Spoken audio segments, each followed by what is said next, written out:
qu'on va vous montrer ce soir n'est pas un spectacle. Ce soir, on ne joue pas. Ce soir, nous ne sommes pas les ouvreurs. Nous ne sommes pas dans le vestiaire. Dans les travées, vous tendant le programme de la soirée. Ce soir, nous nous présentons à vous. Je m'appelle Bénédicte Bemba. Frédérico, je suis né au Portugal. Je m'appelle Lucie, j'ai 22 ans. Je m'appelle Mouradi. Romain, je viens de Grenoble. De Lyon. De Paris. De Valence. d'Aix-les-Bains. Nous venons de passer 9 mois, ici.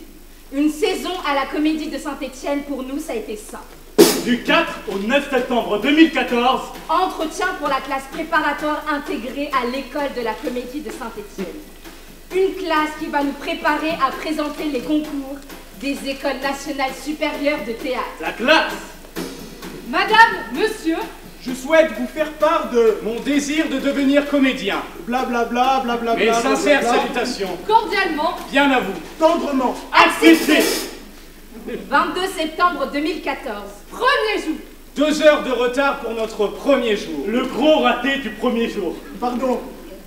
Premier spectacle. Qu'est-ce que le théâtre? Oui, qu'est-ce que le théâtre? Faire entendre avant de faire voir. L'acteur n'est pas le centre, il est par là où ça passe. Stanislas Nordet. Octobre. Nous lisons Tchekhov, Coltès, Molière, Racine, Feydeau, Buchner, Pasolini, Lagarce. Des siècles à rattraper. Moi, les péplums, ça m'ennuie. Tu veux parler des tragédies? Oui, voilà, ça. Chapitre de la chute. Arnaud Meunier. Merci, monsieur Meunier. Presse et sa chorégraphie complexe et bétonnée. Novembre. Les scènes de concours. Enfin, je me vois libre. Il vous prive d'un père et vous l'aimez encore. C'est peu de dire aimer Elvire. Je l'adore. Le Cid, acte 3, scène 3. L'histoire du trijambiste de Mouradi. Des lettres qu'on s'écrit. Et qu'on ne s'envoie pas. Les gens que j'aime. José, des gens que j'aime. Clôture de l'amour. Audrey Bonnet. Audrey Bonnet. Ma comédienne préférée. Rencontre avec Stanislas Nordet. Le contemporain d'aujourd'hui et le classique de demain. L'annonce faite à Marie. Ma rencontre avec Claudel. Décembre. On avance. N'aie pas peur de moi, Poussin. Je ne te ferai pas de mal. Roberto Zucco. Coltès. La vie de Galilée. C'est pas mal, Brecht. C'est bien écrit. Dans la République du bonheur. Partie de crime qu'on retrouvera. 5 janvier 2015. Plein feu sur Stanislas Nordet. 7 janvier 2015. Nous sommes dans la petite salle du pas. Le théâtre René Le Sage. La nouvelle nous fait l'effet d'un uppercut dans la mâchoire. Les mots de Martin Krimp d'en face au mur résonnent. Il lui tire une balle dans la tête. Il lui tire une balle dans la tête, puis passe au suivant. Plein feu sur un massacre. Celui de Charlie Hebdo. Et maintenant Quoi? Et maintenant, qu'est-ce qu'on fait? Bah, on continue. Ok. Tartuffe ou l'imposteur. Emmanuel Vérité. Jouer avec jubilation. Les particules élémentaires. L'enseignement du théâtre. C'est Février. de la combustion lente. Février. Little Joe. Rencontre avec Pierre Maillet. Mars. Pantagruel, drôle et plein de vitalité. Olivier Martin Salvant. Putain, c'est ça que je veux faire. Cette année de parole d'acteur. D'actrice. Les concours. On y est. C'est parti pour nous, les poussins. Mars. Premier tour du Conservatoire national supérieur d'art dramatique de Paris. Premier tour de l'école du Nord, à Lille. Premier tour de l'école régionale d'acteurs de Cannes. Avril. Premier. Et 2e tour de l'école de la comédie de Saint-Étienne. Deuxième tour du Conservatoire de Paris. Stage probatoire de Cannes. Mon stage à Cannes et le jour des résultats resteront gravés à vie dans ma mémoire. Mai. Troisième tour du Conservatoire de Paris. Premier tour de l'école du Théâtre National de Bretagne, à Rennes. Premier tour de l'ENSAT à Lyon. Numéro d'inscription, acte 0066. Stage probatoire à l'école de la comédie de Saint-Étienne. Paris, Lille, Cannes, Saint-Étienne, Rennes, Lyon. Train. Rêver. Peur, Adrénaline. Retard. Candidat. ami, Admis. Échec. 5. Ensemble. vertige. Les concours m'auront au moins permis de voyager. Une année incroyable. Je suis un putain de chanceux. I believe I can fly. I believe I can touch the sky. Juin, fin. Fin juin. La fin à la fin juin. Début. Quelques noms qui resteront comme des traces de cette année incroyable. Vous avez laissé l'impossible devenir possible. Merci à tous. Nous allons quitter la comédie de Saint-Étienne. Mais avant, Une dernière chose. S'il vous plaît. Un petit kiff vite fait. on voudrait juste saluer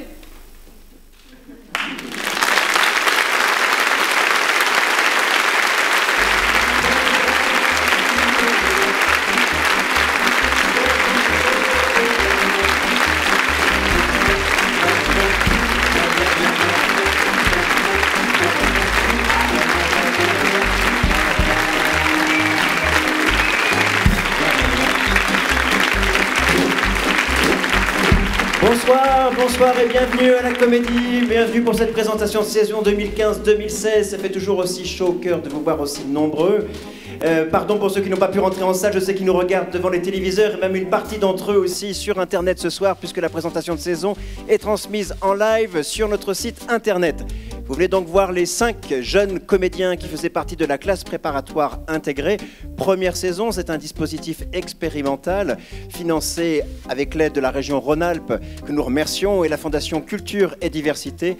Sur les 5 jeunes que vous venez de voir aujourd'hui, 4 ont réussi déjà leur concours d'admission, 1 au Conservatoire de Paris, 2 à l'école régionale de Cannes, 1 à la Comédie de Saint-Étienne et l'autre passe encore, la dernière, les concours de Rennes et de Montpellier. Je crois qu'on peut les applaudir à nouveau.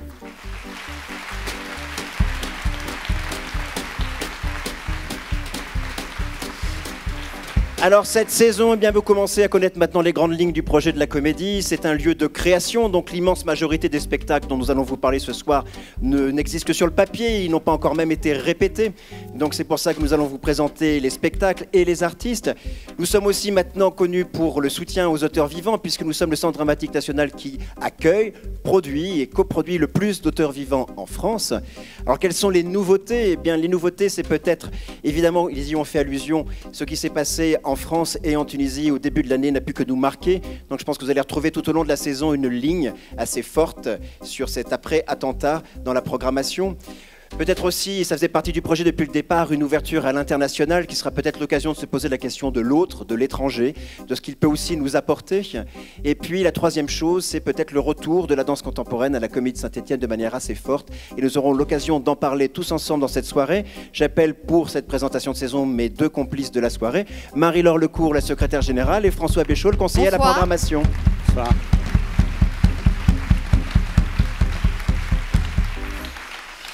Alors d'abord la saison en cours, elle n'est pas tout à fait terminée, donc on veut vraiment vous voir d'ici la fin de la semaine parce qu'il se passe encore pas mal de choses. Marie-Laure. Vous êtes nombreux à avoir suivi les aventures du docteur Kamiski cette saison, mais certains d'entre vous ont loupé certains épisodes, donc on vous invite à vite vous précipiter en billetterie pour nous rejoindre à l'intégrale. Ce sera samedi à partir de 16h jusqu'à minuit, et on terminera avec une grande fête puisque tout le week-end, on fait un bal karaoké. Voilà, donc vous allez avoir l'occasion pendant la soirée de vous rendre compte que nous avons des talents de chanteurs.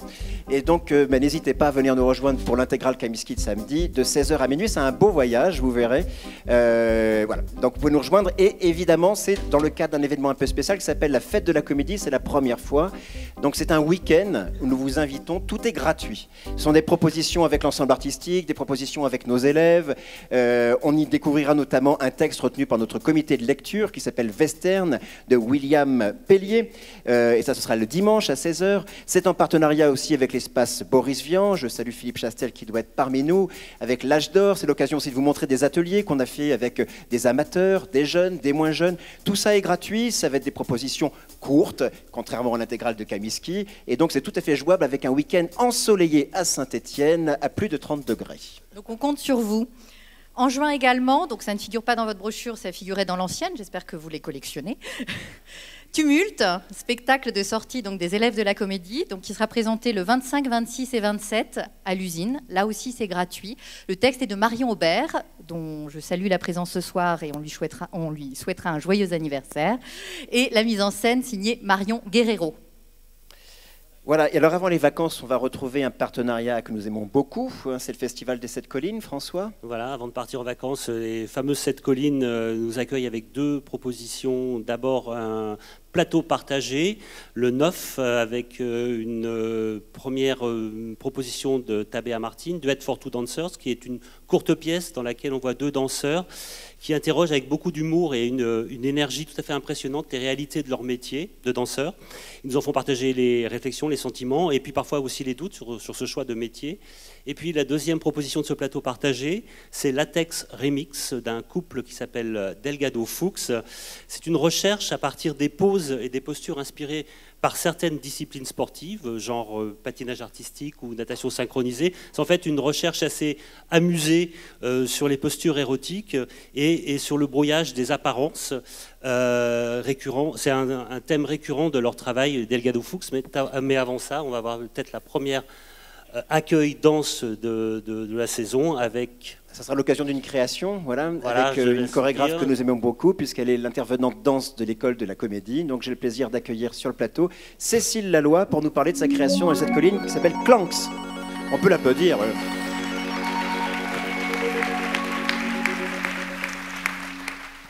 Alors Cécile, tu viens de la danse, je sais que tu n'aimes pas trop parler, mais tu vas nous dire 2-3 choses sur cette création. Je vais m'en sortir.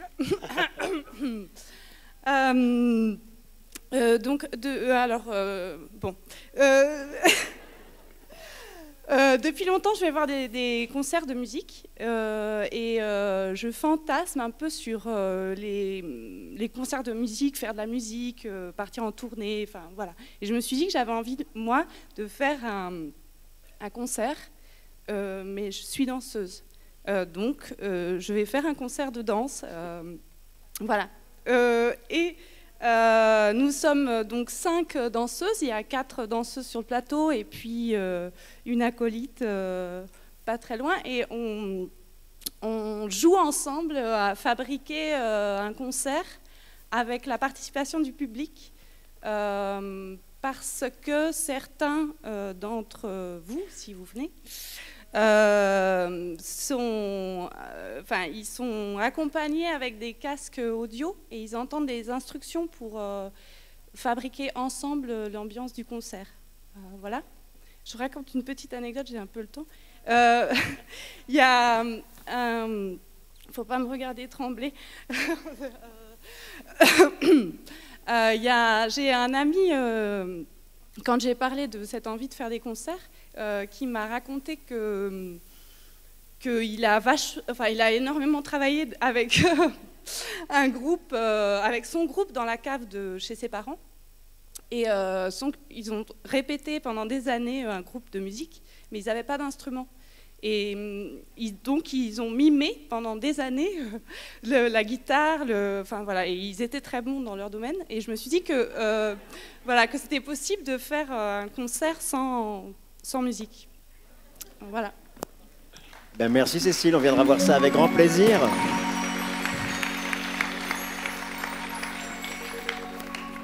Après, on part tous en vacances, je pense que ce sera bien mérité, et on se retrouve le 1er octobre pour la première création de la saison, Le Retour au désert, de Bernard-Marie Coltès, que tu mettras en scène, Arnaud. Oui, alors ça sera donc la première production de la comédie. Le Retour au désert, c'est l'histoire d'une femme, c'est l'histoire de Mathilde qui part vivre en Algérie avec ses 2 enfants à la suite d'une étrange embrouille familiale et qui ensuite revient 15 ans plus tard dans son désert. Et dans son désert, c'est plutôt du côté de la ville de Metz, plutôt en Lorraine. Et cette ville de Metz, c'est la ville où est né Bernard-Marie Coltès, l'auteur de la pièce, qui est peut-être déjà un des classiques du XXe siècle. Et donc la particularité de cette pièce, c'est à la fois de mêler l'intime, l'enfance, les souvenirs d'enfance à Metz, qui est une ville de garnison, hein, et avec quelque chose de plus étonnant qui est la comédie. Pourquoi c'est plus étonnant? Parce qu'en fait le sujet de la pièce, c'est notre rapport à l'Algérie. C'est les non-dits, c'est les fantômes, c'est ce qui continue à serpenter et qu'on ne voit pas bien. Et en même temps, et c'est là où la pièce a toute sa singularité, quand Coltès écrit la pièce, il pense à une actrice extrêmement populaire, puisque cette actrice, c'est Jacqueline Maillan. Et donc, nous n'aurons pas Jacqueline Maillan à Saint-Étienne, mais ce sera Catherine Yegel qui interprétera Mathilde ici à la Comédie. Catherine Yegel, vous aviez pu la voir à la Fête du Livre. Elle avait lu ce très beau livre de Lydie Selver qui s'appelait Pas pleurer, et qui a eu d'ailleurs le Goncourt, entre parenthèses. Et elle sera accompagnée dans son duo avec le frère industriel qui possède la maison et qui est l'objet de toutes les disputes, par un autre très bel acteur que je suis ravi de diriger, qui s'appelle Didier Bezas. C'est aussi un spectacle de troupe, puisqu'on sera 13 au plateau. Les 13 comédiens seront en grande partie l'ensemble artistique que vous commencez à bien connaître maintenant, dans lequel on retrouve d'ailleurs une partie des anciens élèves de l'école. Et on trouvera aussi dans la distribution des acteurs que vous pouvez connaître comme Louis Bonnet, par exemple, ou Isabelle Sadoyant. Donc un spectacle de troupe, une comédie féroce sur ce qui est devenu maintenant vraiment un classique du XXe siècle. On va le créer ici, à la Comédie, et puis on partira en tournée jusqu'au printemps, notamment dans les lieux qui sont coproducteurs.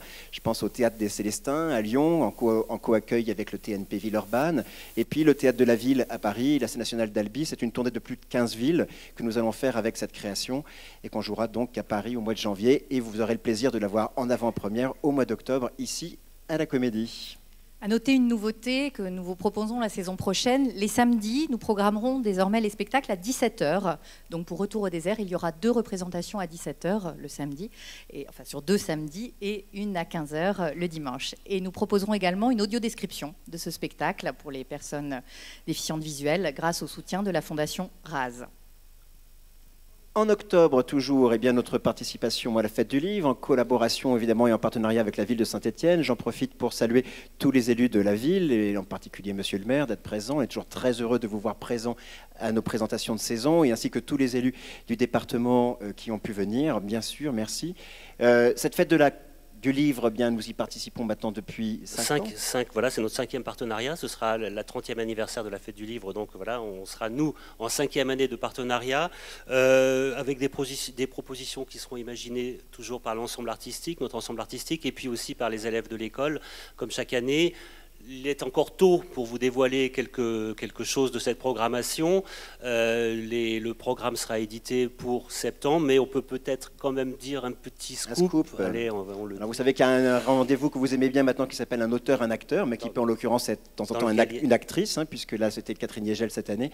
Et ce sera Rachida Brakni qui viendra le dimanche 18 octobre pour ce rendez-vous à la Fête du Livre le dimanche. Voilà, on vous y espère nombreux. Et encore une fois, ça, ce sont des propositions complètement gratuite. Donc que ce soit la Fête de la Comédie, que ce soit la Fête du Livre, c'est l'occasion pour vous de venir avec des gens qui n'ont pas forcément l'habitude de venir chez nous, des amis, des voisins, de la famille. N'hésitez pas, c'est tout à fait l'esprit dans lequel nous travaillons.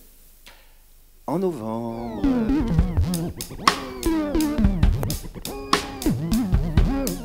Alors en novembre, on a un programme assez dense, ce qui fait qu'on attaquera la grisaille tous ensemble, en théâtre et à la Comédie. Mais la grisaille avec beaucoup de joie et en famille, puisque ce sera l'accueil du premier spectacle jeune public de la saison, La jeune fille, le diable et le moulin. Donc vous savez maintenant que depuis 4 saisons, nous proposons 6 spectacles jeunes publics à voir en famille, enfin jeune public, tout public. Ce spectacle sera proposé à partir de 7 ans et sera programmé du 2 au 4 novembre. C'est signé Olivier Py pour le texte et la mise en scène. Il s'est inspiré du conte des frères Grimm, La jeune fille sans main. Et donc on retrouve un chemin initiatique, comme savent le faire les frères Grimm, que Py s'est réapproprié. Donc ça parle d'amour, de liberté, mais aussi de solitude, de danger, de violence. C'est une forme extrêmement légère, un plateau nu, 4 comédiens, chanteurs, musiciens, nous offre avec générosité donc ce parcours initiatique. Je vous invite à le découvrir avec les plus jeunes. En novembre toujours, nous allons accueillir le premier artiste invité que vous connaissez bien puisque c'est un artiste stéphanois. Je vais demander à Laurent Fréchuret de me rejoindre pour nous parler de Sainte dans l'incendie.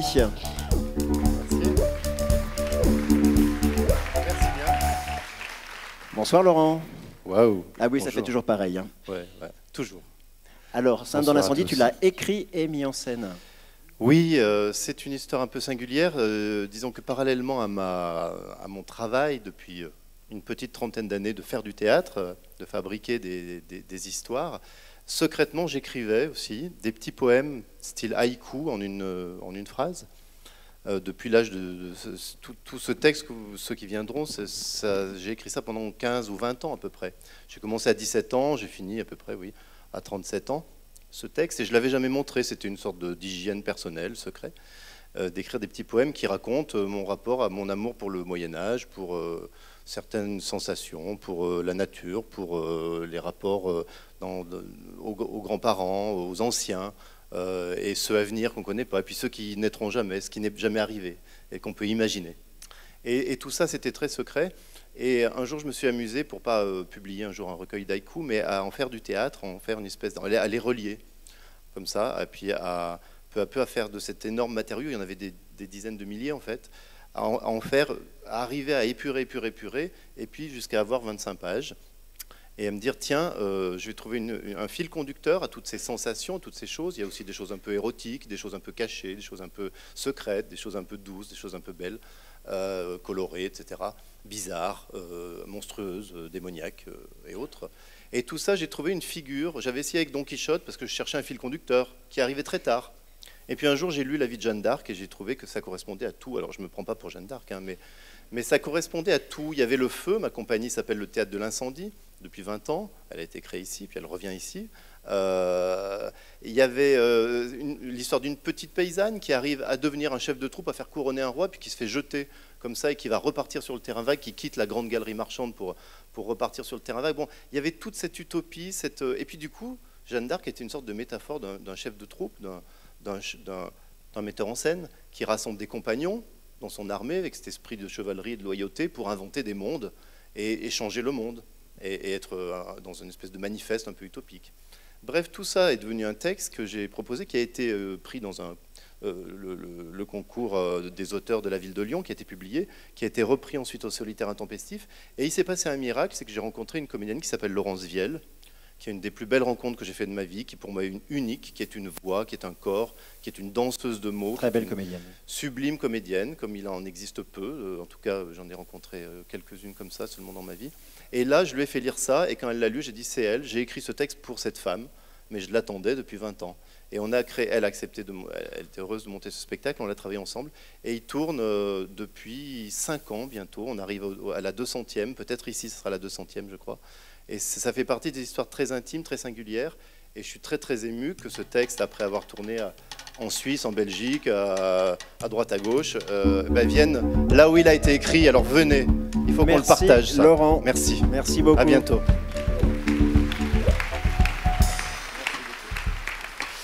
Oui, car vous vous souvenez de la règle du jeu. Au bout de 3 minutes, nous sommes interrompus par cet animal intempestif qui est là, à court. Miguel, donc cette année. Hein. Voilà. À signaler quand même que Laurent Fréchuret met également en scène un En attendant Godot au Festival de la Bâtie d'Urfé cet été, et je vous incite vivement à y aller, d'autant que vous allez pouvoir vous livrer à un petit jeu qui est la comparaison des différentes mises en scène, puisque nous en aurons nous aussi un dans la programmation. Donc n'hésitez pas à aller voir aussi le Godot de Laurent à la Bâtie d'Urfé. En novembre, une reprise succède il y a 2 saisons maintenant, et nous allons repartir en tournée sur les routes de France avec Femmes non rééducables. Alors, oui, on passe de Sainte dans l'incendie à Femmes non rééducables. C'est la série des femmes incendiaires et incendiées d'une certaine manière. Femmes non rééducables, c'est l'histoire de la journaliste russe Anna Politkovskaya qui a payé de sa vie le fait de couvrir les événements de Tchétchénie. Et c'est raconté par cet auteur italien que vous connaissez bien maintenant, qui est Stefano Massini, qui avait écrit Chapitre de la chute.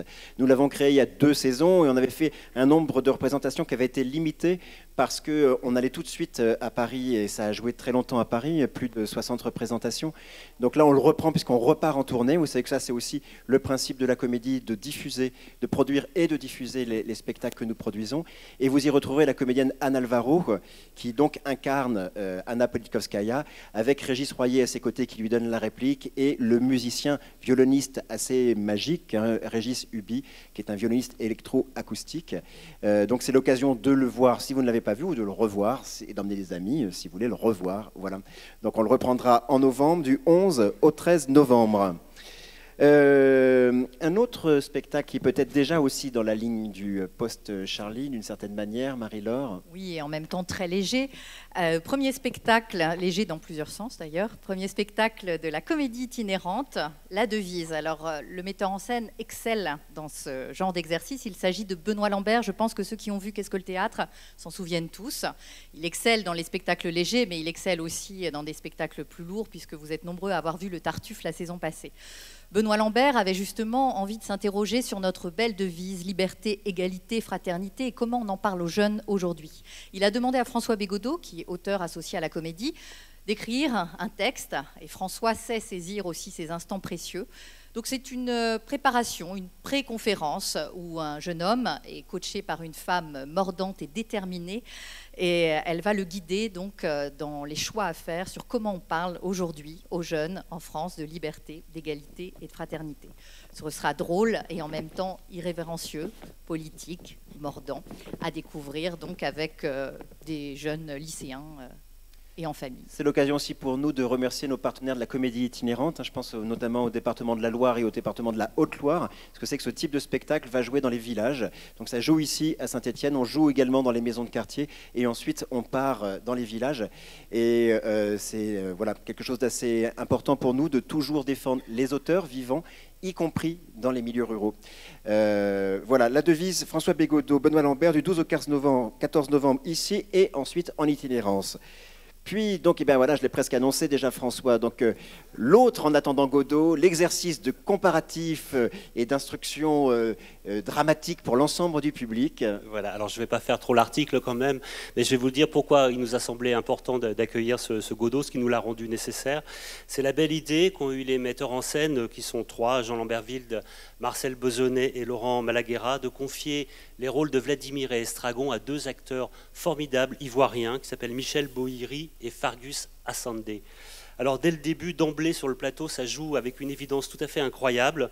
On pense bien sûr très vite aux migrants, aux personnes migrantes, aux clandestins qui sont dans les no man's land, dans une réalité assez brûlante. Et puis très vite, ce sont d'autres potentialités de sens, d'interprétation qui se proposent à nous et qui nous questionnent. Et puis l'arrivée de Lucky et Pozzo, interprété par Besonnet, Marcel Besonnet, Jean-Lambert Wilde, formidable aussi, pour le coup, par rebond, réinvente des potentialités de dramaturgie. On vous propose un petit extrait qui a été filmé lors de la dernière répétition. Voilà, vidéo.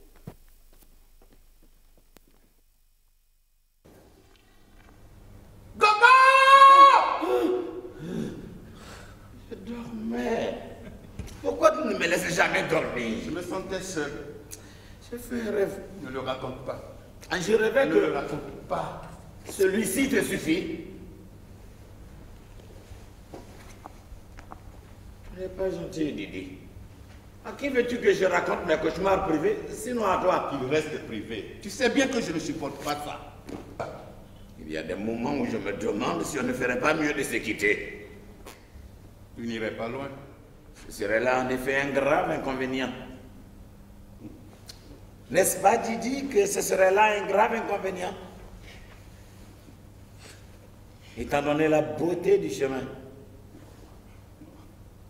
et la bonté des voyageurs. N'est-ce pas? Didi! Calme! Les Anglais disent comme. Ce sont des gens comme. Tu connais l'histoire de l'Anglais au bordel? Oui. Raconte-la-moi!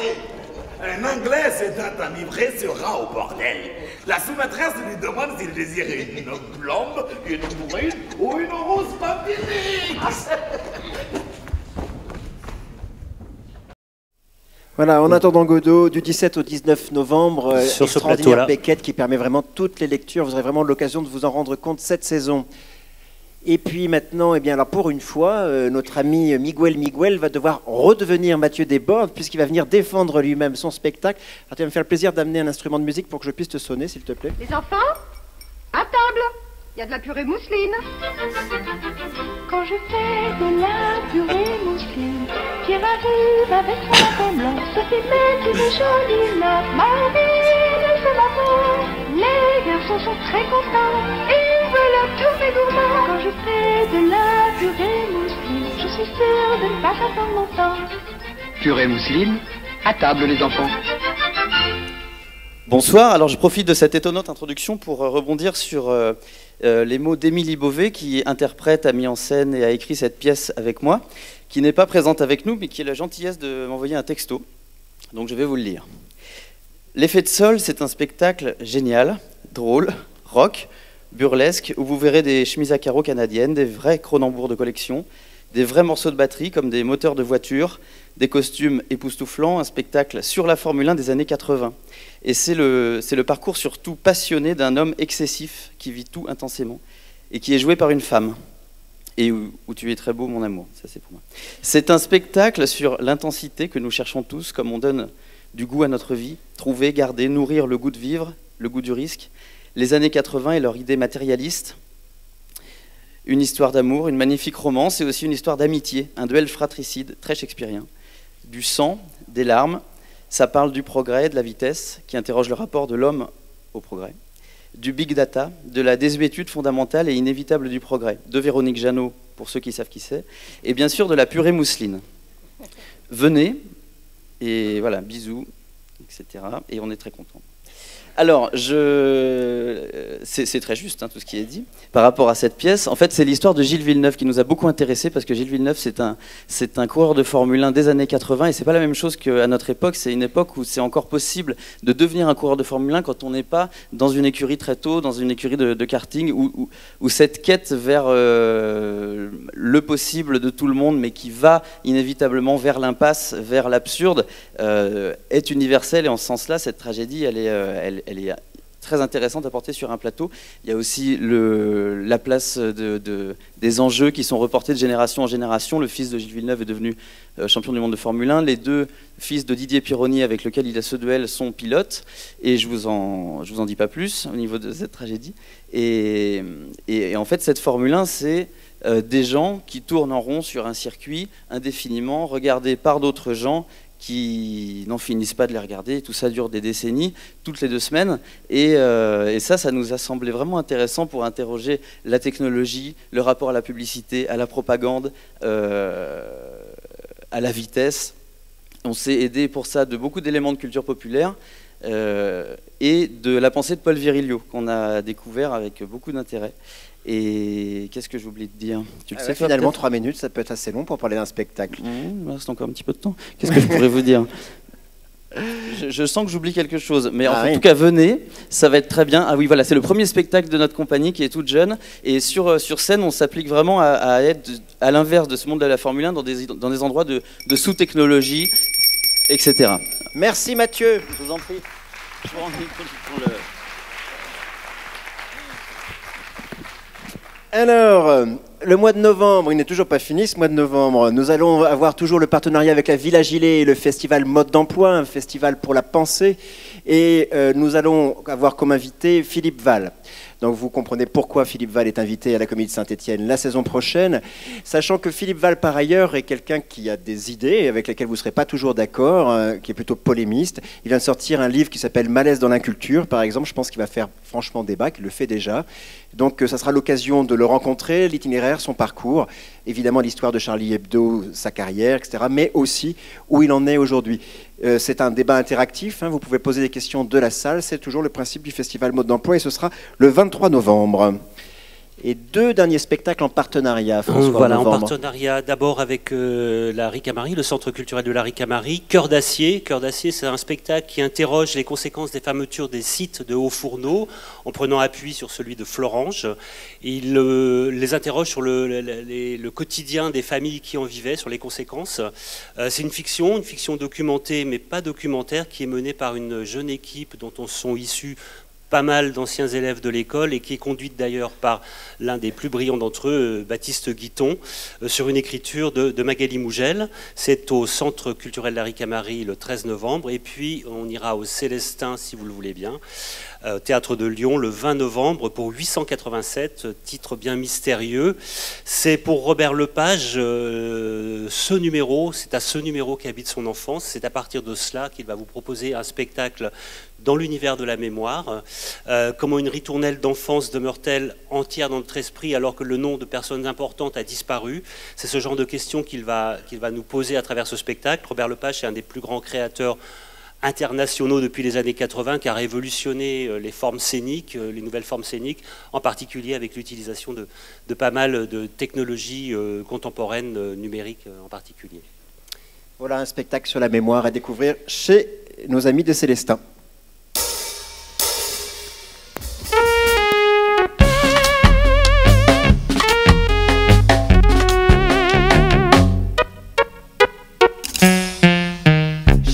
Pelle blühen aus dem Ähren.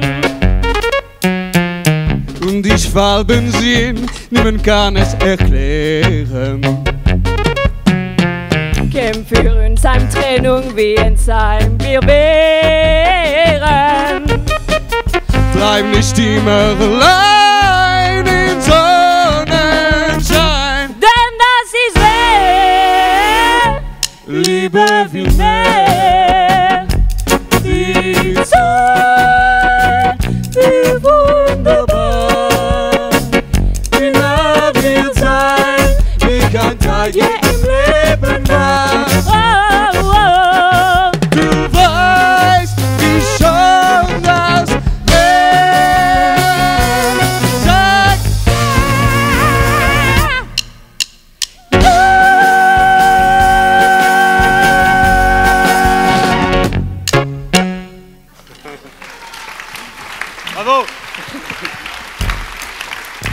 Dezember werden wir Catherine und Christian willkommen. J'appelle donc Julie Deliquet à venir nous parler de son spectacle. Catherine et Christian, c'est un des collectifs les plus prometteurs. Elle a fait un succès énorme au Festival d'automne à Paris.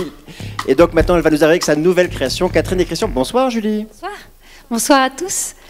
Alors, donc, Catherine et Christian, c'est notre 4e spectacle du collectif. Avant, on a créé un triptyque, donc avec 3 spectacles, qui parlaient un peu de l'héritage que nous avons reçu des années 70, nous, enfants de la génération 68. Donc là, le 4e spectacle, il s'agit de parler de nous, maintenant, d'arrêter de parler de la génération d'avant.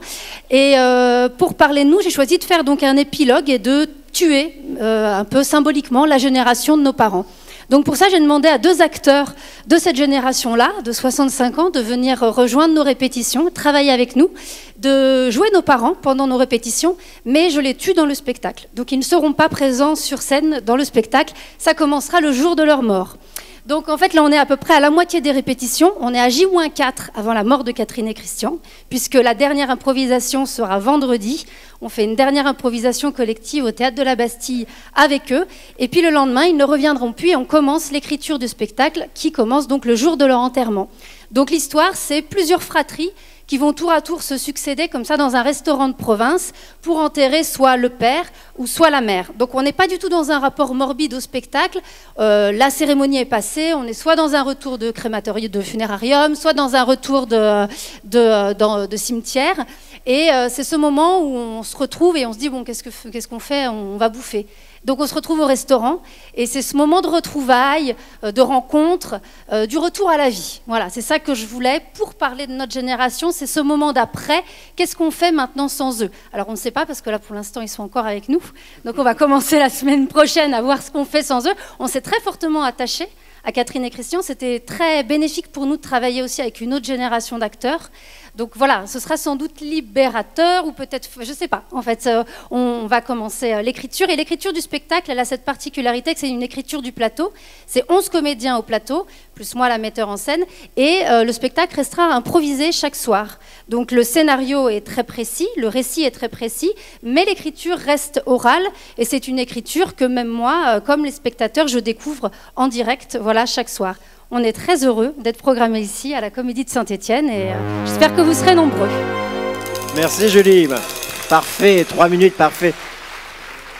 Elle a une des équipes d'acteurs les plus étonnants du moment. Enfin, vraiment, c'est une équipe de comédiens incroyable. Vraiment, je vous invite à venir découvrir le travail de Julie Deliquet. En décembre, une invitation danse, Marie-Laure. Oui, et ce sera la première fois que nous inviterons Yuval Pic, directeur du centre chorégraphique de Rieux-la-Pape, sur ce plateau. Il ne pouvait pas être avec nous ce soir, donc il vous a préparé une petite vidéo. Cette chorégraphie donc, sera pour 6 danseurs et largement inspirée des musiques de Kraftwerk, mais c'est lui qui vous le raconte. Yuval, on t'écoute. Et bonjour, je suis Yuval Pic. La saison prochaine, on amène avec ma compagnie un projet autour de la musique de Kraftwerk. J'avais envie de travailler sur la notion de pop, travailler sur les mémoires collectives des gens à partir de la musique. Et donc j'ai décidé de travailler sur Kraftwerk, qui pour moi on est un groupe de pionniers de la musique électronique, mais aussi recèle et une envie de créer un nouvel esprit romantique en Europe. Et justement après la Deuxième Guerre mondiale, ce groupe a inventé un nouvel son européen à partir de la machine qui nous entoure, pour pouvoir parler sur les rapports aux machines et surtout les rapports de l'homme avec son environnement. C'est quelque chose que je trouve très inspirant aujourd'hui de visiter. C'est un geste quelque part rétrofuturiste d'aller chercher et visiter cette musique et créer pour moi une sorte d'une danse sociale nouvelle, une nouvelle danse sociale. Et j'ai très envie de proposer ou travailler sur une forme d'espoir, un espoir européen quelque part. Ça veut dire comment on crée une forme hybride, comment on propose quelque chose qui est composite de différents éléments hétérogènes. Voilà. Et voilà, c'est ça que j'ai envie de travailler. J'espère que vous venez nous voir et je vous souhaite un bel été. Bye. Merci Yuval. Donc ça sera les 8 et 9 décembre, première invitation, Our Friends Electric. Et puis, de l'international, c'est parfois aussi tout proche. Et le tout proche, ça peut être la Suisse. Donc on va accueillir Dorian Rossel pour nous parler de son adaptation de La maman et de la putain. Ça s'appelle Je me mets au milieu, mais laissez-moi dormir. On va comme l'applaudir parce que comme il est monté tout de suite, mais... faire mentir la réputation des Suisses, c'est-à-dire vous êtes les premiers sur le plateau. Oui, on est à l'heure. Au taquet, au taquet. Oui, c'est impressionnant, hein, dis donc. Alors, une des spécificités de notre compagnie qui s'appelle Super Trop Top, c'est de... Déjà tout un programme, ça, moi, je pense. C'est de ne pas monter des spectacles à partir de choses écrites pour le théâtre. Donc, on a monté un manga japonais qu'on est venu jouer à l'Opéra de Saint-Étienne. Une série documentaire et tout ça. Et dans le cadre d'un spectacle qu'on allait créer qui s'appelait Libération sexuelle, j'ai repensé à ce film des années 70, La maman et la putain, de Jean Eustache. Et j'ai relu ce scénario et je trouvais que je l'ai relu sans tout le décorum, sans les images, sans le Saint-Germain des années 60, sans Jean-Pierre Léaud, sans, voilà, juste les mots. Et je l'ai lu à une vitesse avec fulgurance. Et ces mots-là, ce qui se disait là, je me disais que ça ferait vraiment beaucoup de bien de l'entendre aujourd'hui. Et en faisant un portrait des années 70, 1973, ça nous permettait de nous éclairer aujourd'hui par défaut. Qu'est-ce qu'on a perdu de cette époque-là? Qu'est-ce qui a changé? Et c'est des dialogues vraiment très drôles. Et c'est un trio amoureux. Et voilà, Ça a été une des découvertes du Festival d'Avignon l'été dernier. On a tous eu un gros coup de cœur en voyant le spectacle. Donc on s'est dit qu'on pouvait ne pas inviter Dorian Rossel et ce spectacle. En fait, ce qui est drôle, c'est que d'abord, il y a une élève de la Comédie de Saint-Étienne qui est venue voir, qui a dit à ses collègues de sa classe. Et après, toute la classe est venue, les autres classes sont venues. Puis après, comme ça, par ricochet... Mais donc, on doit aussi beaucoup à la Comédie de Saint-Étienne, puis on est très content d'être là, hein, bien sûr, c'est que ça a lancé la rumeur aussi. Donc voilà. Donc on est très content. Voilà. Bonne rumeur donc, et bienvenue à la Comédie de Saint-Étienne, Dorian. Laissez-moi dormir. Non, je me mets au milieu, mais laissez-moi dormir. C'est du 14 au 17 décembre. Ouais. Merci Dorian. Ah, et puis les trois acteurs sont super bien. Ah bah faut repartir maintenant. Là, oui.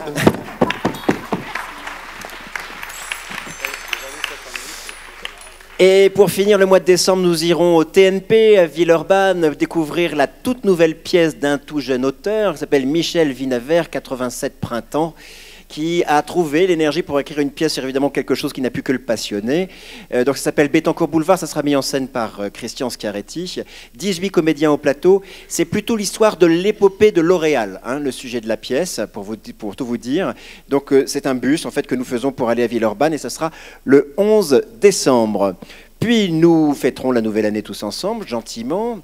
En allant voir un concert par exemple à l'Opéra, et puis ensuite après ce concert de l'Opéra, pour fêter le début d'année, vous pourrez voir la deuxième production de la Comédie de Saint-Étienne. On va accueillir Mathieu Cruciani, c'est la compagnie The Party, pour un très beau texte de Julien Gracq, Un beau ténébreux. Bonsoir.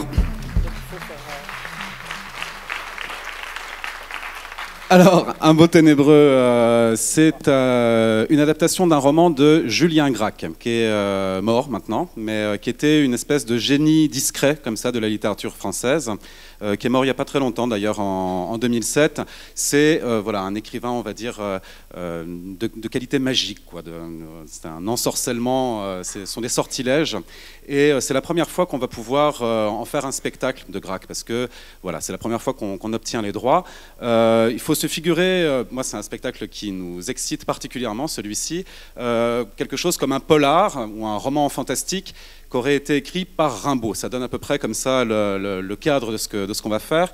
Le cadre est un hôtel qui s'appelle l'Hôtel des Vagues, qui est un hôtel sur la côte atlantique. Et puis il y a comme ça 6 estivants, maillot de bain, 6 Sex and Son, qui jouent aux échecs, qui font des courses à la natation, bref, qui s'ennuient un peu.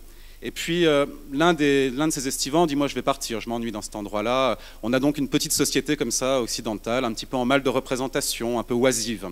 Et puis arrive dans cet hôtel des vagues un couple qu'on nous décrit comme d'une beauté scandaleuse, encore plus beau, encore plus fort à la natation, et qui va désorbiter comme ça, l'électriser, l'érotiser même, cette petite société. Et on va les suivre, on les prend début juin. Il semble être détenteur, ce couple, d'un secret. Alors ça, je peux vraiment pas le dire, parce que sinon ça n'a plus d'intérêt de venir le voir, mais je peux vous dire que ils sont porteurs d'une révolte assez radicale, assez belle, assez porteuse de liberté. Et ça va être donc l'enquête comme ça, dans cet hôtel. Et après, ils restent en août, puis les estivants, les autres partent. Ils restent en septembre, ils finissent par faire du feu sur la plage, jusqu'à un dénouement tragique mais magnifique. Il y a d'autres personnages, c'est la nature. Donc on s'est amusé avec Moby Dick une première fois. Là, c'est notamment Marc Lenné, le scénographe, qui va s'amuser à faire rentrer les vagues et les kilomètres de plage sur ce plateau, et puis l'autre qui est un hôtel, donc cet hôtel très kubrickien comme ça, une espèce d'hôtel hanté, un Versailles échoué comme ça sur le sable en bord de mer, comme nous le décrit Grac. Deux derniers mots sur l'équipe, parce qu'il arrive parfois que les hasards du calendrier fassent qu'on puisse vraiment réunir des équipes qu'on adore. Ils seront 8 comédiens au plateau, c'est toujours un enjeu et un combat, donc ça je m'en réjouis, avec Sharif Andoura, Pierre Maillet, Émilie Caplier, que vous avez pu voir dans d'autres créations. Pour ceux qui, comme moi, rôdent depuis quelques siècles à la Comédie de Saint-Étienne, il y a Frédéric de Golfième qui reviendra aussi. On va pouvoir admirer son hall niçois qu'il a peaufiné pendant une dizaine d'années.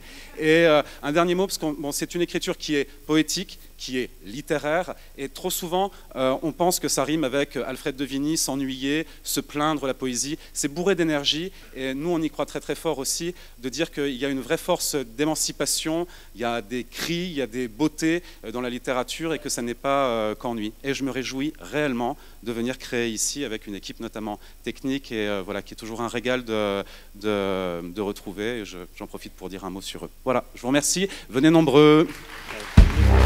Merci Mathieu.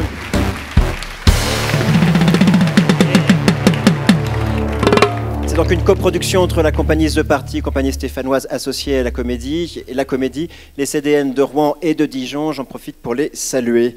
Le plein feu de cette année, une fois n'est pas coutume, sera consacré à une artiste majeure, mais qui est plutôt dans le milieu de la danse, puisque c'est une chorégraphe, c'est Maggie Marin, qui est la chef de file de ce qu'on pourrait appeler la danse-théâtre. Et on est très heureux et très fiers de l'accueillir ici à la Comédie. Voilà, ça faisait longtemps qu'on y pensait, qu'on le souhaitait, et on est heureux que ça se fasse cette année avec deux très belles créations qu'elle a pu présenter cette saison, en particulier au Festival d'automne et chez elle à Ramdam. Alors Maggie voulait venir, mais elle est en tournée, comme ces spectacles très difficiles à avoir. Elle traverse le monde entier avec ses œuvres. Elle est en Grèce, je crois. Elle est à Athènes, très précisément, donc elle a quand même accepté de nous envoyer un petit mot vidéo avec un petit montage sur Beat que je vous laisse découvrir. Alors Maggie, on écoute Maggie. Bien difficile de dire en deux mots ce que sont les pièces qui vont être jouées à la Comédie de Saint-Étienne l'année prochaine. Il y a d'abord Beat, qui a été créé au Théâtre Garonne avec les membres de la compagnie, 6 danseurs, des fidèles, des gens avec lesquels je travaille depuis longtemps. C'est une pièce à la fois tragique et très enthousiasmante, je crois. En tout cas, c'est comme ça que je la reçois, moi. La musique est de Charlie Aubry et les lumières sont d'Alex Beneteau.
Et puis il y a donc ce solo, Singspiel, qui a été créé avec David Montbouche et la complicité de Benjamin Le Breton pour la scénographie. C'est un travail qui demande énormément de précision. David est un acteur qui a une capacité de concentration et de corps assez phénoménal. Et donc ce solo, qui est très difficile, il dure 1 heure, déploie comme ça une espèce de travelling sur différents portraits d'anonymes et de gens connus. Ce sont 2 pièces que je suis très heureuse de présenter à la Comédie. Ce sont celles qui tournent en ce moment. Et vraiment, je remercie de l'invitation. Merci. Merci. Voilà, c'est vraiment une artiste majeure. On est très fiers de l'accueillir à la Comédie. Maggie Marin, oui, on peut l'applaudir, oui, même si elle n'est pas là. Je suis d'accord.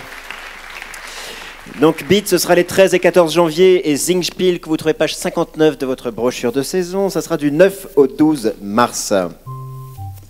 Moi, je fais une pause abonnement, vous savez, toujours, chaque saison, au milieu des spectacles, je vous raconte un peu les modalités. Donc comme chaque saison, toute l'équipe de billetterie et d'accueil vous attendra à l'issue de cette représentation pour vous abonner. Cette année, une nouveauté, on a quand même fait le pari de changer de logiciel de billetterie 4 jours avant.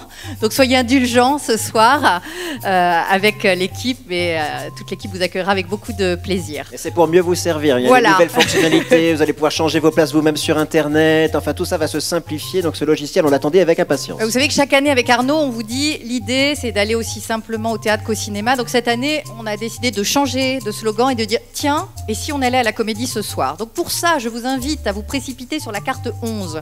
Même si vous avez coché uniquement 5 spectacles, gardez des billets en contre-marque pour les choisir au fur et à mesure de la saison.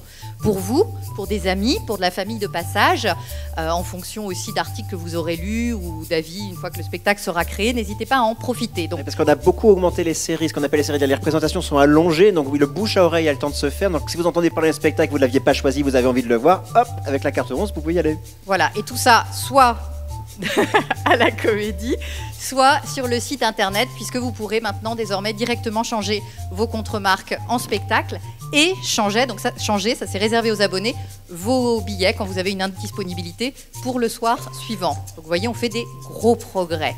Nouveauté également, la billetterie sera ouverte dès demain à partir de 13h, puisque désormais les horaires de billetterie c'est 13h-19h, puisque nous aurons le plaisir d'ouvrir l'estrade dans notre bar-restaurant de la Comédie tous les midis à partir de septembre. Donc ça c'est une bonne nouvelle pour tous les salariés du quartier, ils peuvent venir déjeuner chez nous, croiser les artistes, les équipes artistiques. C'est déjà ce qu'on fera dans la future Comédie, mais on commence d'ores et déjà ici la saison prochaine. Donc après vous achetez des billets, c'est pas mal. Voilà, précipitez-vous. Très bien, merci Marie-Laure. Alors en janvier, eh bien, il y a aussi des classiques, ça arrive, et en voici un et pas des moindres. Lucrèce Borgia, Victor Hugo, dans une mise en scène somptueuse, avec une équipe qui est composée de comédiens et de circassiens.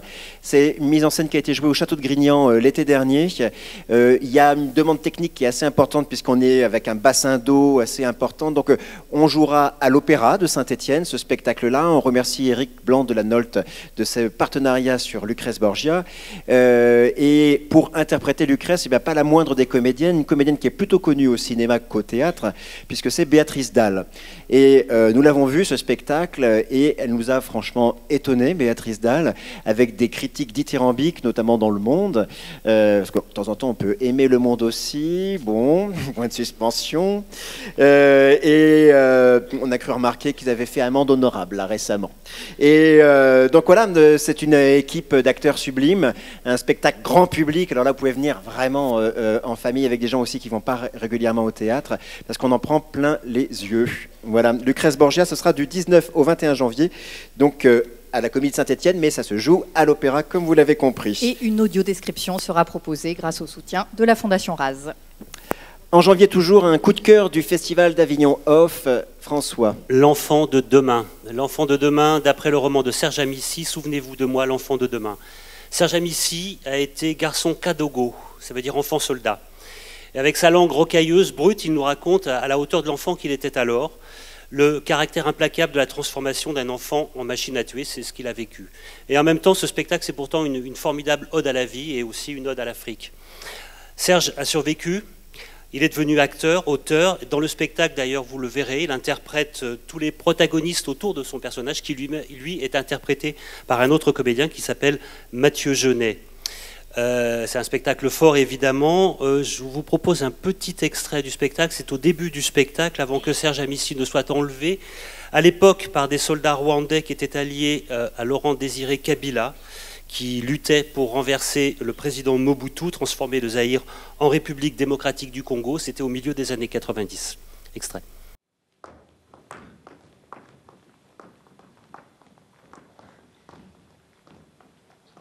Après 2 semaines, on a pris l'avion. À ce moment-là, j'avais vraiment du plaisir, pour ma première fois, d'arriver à Kisangani, pour ma première fois, de voir mes grands comme mon père me disait.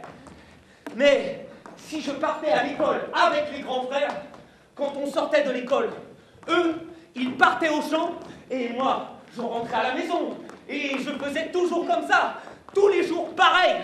Et ça arrive que maman chez tout me pose la question quand Quoi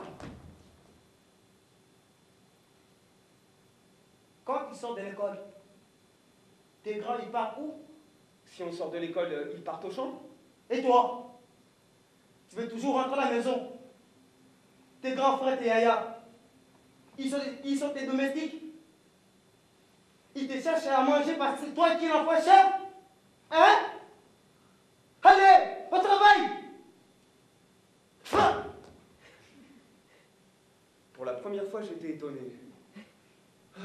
Ça devient comme ça. Bon, ça va. Allô, Weme. Vemando die. Allô, Weme. Vemando die. Vemando die, fofo. Vemando die, dada.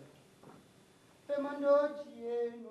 Janvier, c'est un projet qui en partie est né ici puisque Serge Amici et Arnaud Churin, le metteur en scène, ont été invités à intervenir avec nos élèves comédiens, la promotion 26, et ensuite c'est devenu un spectacle. Ça a été un des cartons du Festival d'Avignon l'été dernier, public et presse. Vraiment, venez le découvrir ici à la Comédie. Pour finir, ce mois de janvier, on va retrouver quelqu'un que je sais que vous adorez. Vous pouvez venir voir en famille. Donc on va inviter Michel Laubu à venir nous présenter une Carmen en turaki.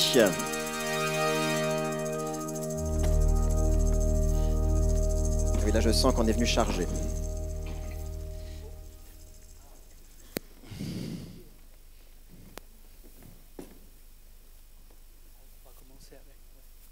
Bonjour. Bonsoir Michel. Bonsoir, bonsoir. Et merci de nous permettre encore de venir faire connaître la turaki, encore une fois ici. Nous faisons du théâtre d'objets. Alors le théâtre d'objets, c'est de faire de l'archéologie, c'est-à-dire qu'on fait, l'archéologie du fond des poches, ce qu'on appelle les fouilles archéologiques. C'est-à-dire qu'on essaye de récupérer un peu tous les objets, toutes les choses que les gens ne savent plus quoi faire avec. Mais ils ne peuvent pas quand même s'en débarrasser.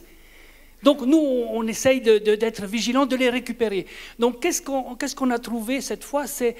Il y a dans l'arrière-boutique de la mémoire, probablement vous tous, vous avez des chansons, des airs de Carmen. Les gens, quelquefois, on dit, vous connaissez Carmen? Ils ne savent pas, mais on commence à chanter et ils continuent. Alors on s'est dit, ça nous intéresse, on va essayer de récupérer. Donc on est allé chez Emmaüs et on a effectivement trouvé nombre comme on dit, des disques, des vinyles.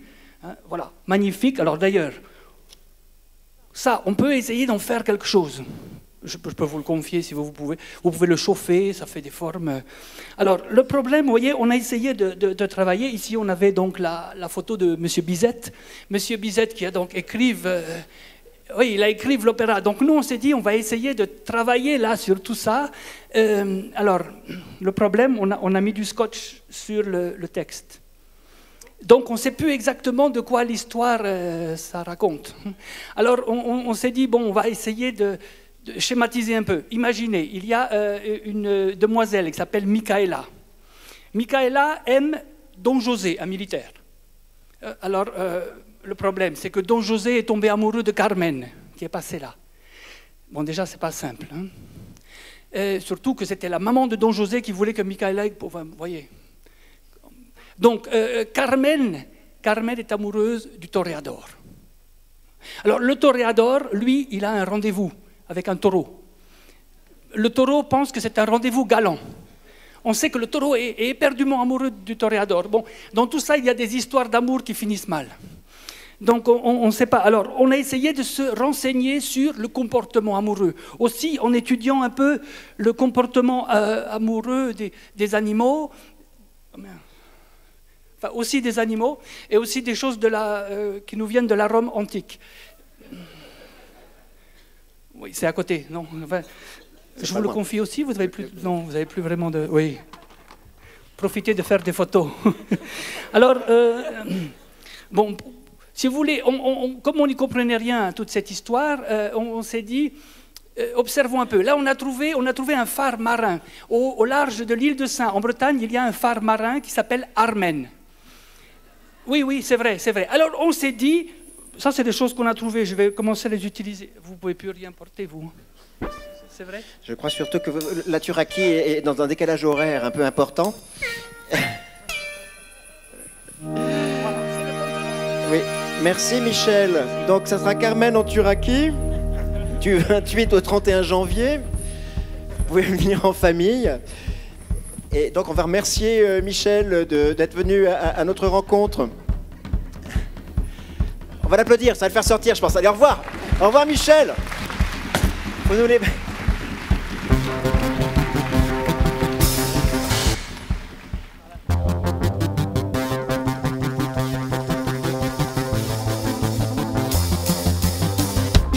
Sarà perché ti amo, un'emozione che cresce piano piano. Stringimi forte e stammi più vicino. Se ci sto bene, sarà perché ti amo. Lo canto a ritmo del dolce tuo respiro. È primavera, sarà perché ti amo. Cade una stella, ma dimmi dove siamo, che te ne frega. Sarà perché ti amo. E vola, vola, si sa, sempre più in alto si va. E vola, vola con me. Il mondo è matto perché e se l'amore non c'è, basta una sola canzone per far confusione fuori e dentro di te. E vola, vola, si sa, sempre più in alto si va. E vola, vola con me. Il mondo è matto perché e se l'amore non c'è, basta una sola canzone per far confusione fuori e dentro di te.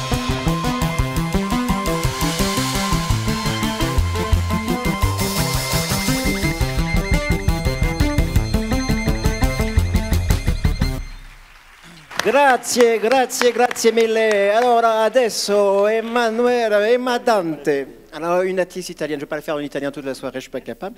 Mais par contre, on va accueillir une artiste incroyable qui s'appelle Emma Dante. Emma Dante, on l'a découvert au Festival d'Avignon dans le IN. C'est une artiste sicilienne qui travaille là-bas à Palerme avec un groupe d'acteurs assez incroyable. C'est incroyable parce qu'on ne peut pas dire, ce sont des acteurs, ce sont des danseurs, ce sont des performeurs. Il y a quelque chose qui est absolument incroyable qui se passe sur le plateau et qui est une sorte de mélange aussi entre comédie et tragédie. On rit, on pleure, on est étonné constamment. Ça s'appelle Les Sorelle Macaluso. Ça sera donc joué en italien, plus précisément en sicilien, voire même en palermitain. Donc voilà, heureusement il y a des surtitres, on vous rassure. Et c'est vraiment une artiste à découvrir. Là, vous devez vous précipiter immédiatement pour venir voir Les Sorelle Macaluso. Voilà. Et ça sera du 3 au 5 février. Puis on continuera le mois de février, Marie-Laure, avec une autre proposition jeune public. Oui, en partenariat avec l'Opéra. Il s'agit d'une proposition musicale, 20 milieux sous les mers. Donc ce sera présenté au théâtre Copo.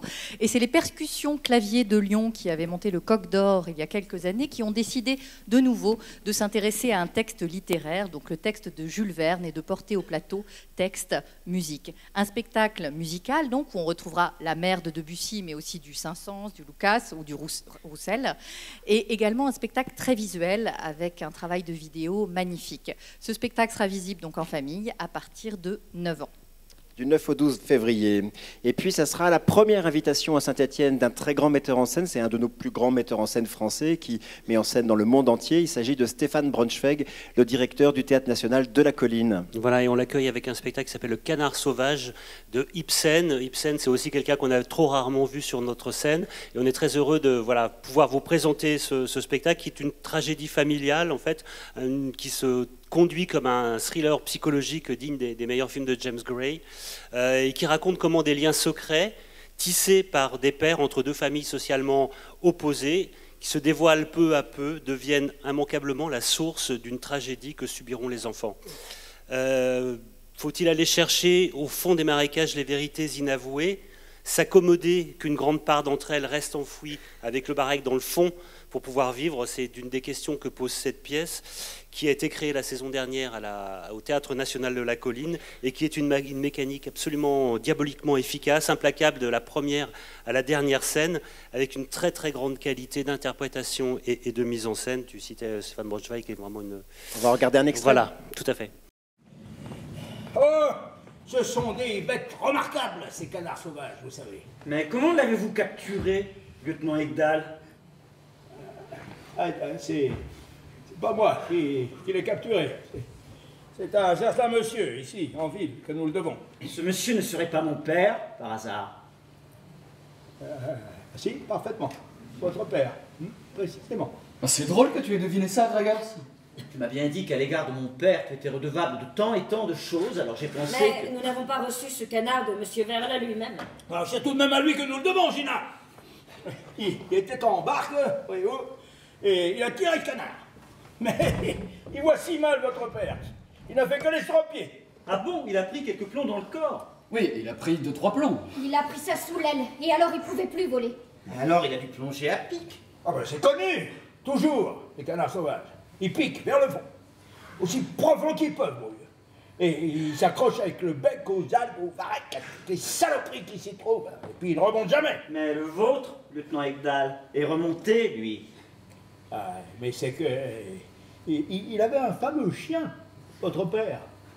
Et ce chien-là, il a plongé après le canard, et il l'a emmené. Et puis vous l'avez pris ici? Non, pas tout de suite. D'abord, il est allé chez ton père, mais il ne s'y plaisait pas. Et un jour, Peterson a reçu l'ordre d'en finir avec lui. Ah oui, Peterson.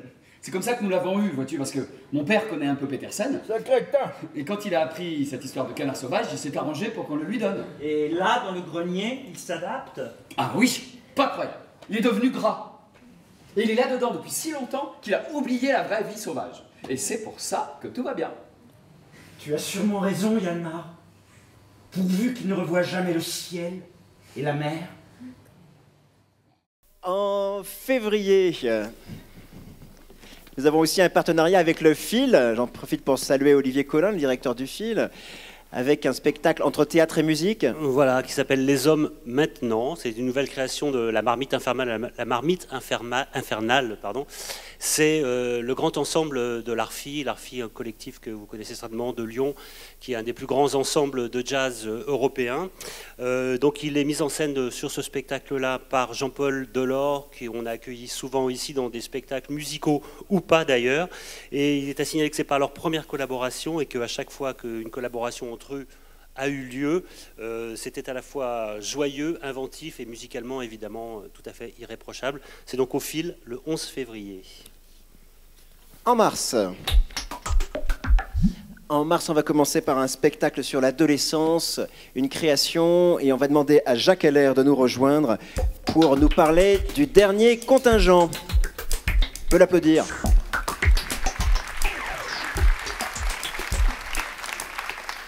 Bonsoir Jacques. Bonsoir.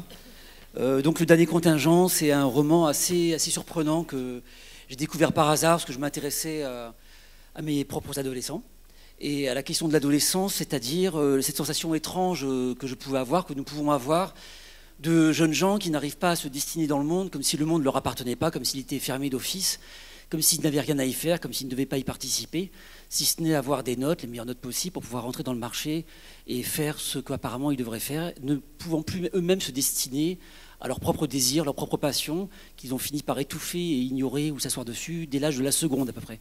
Puisque c'est comme ça que ça se passe, avec les stages en entreprise et tout ça.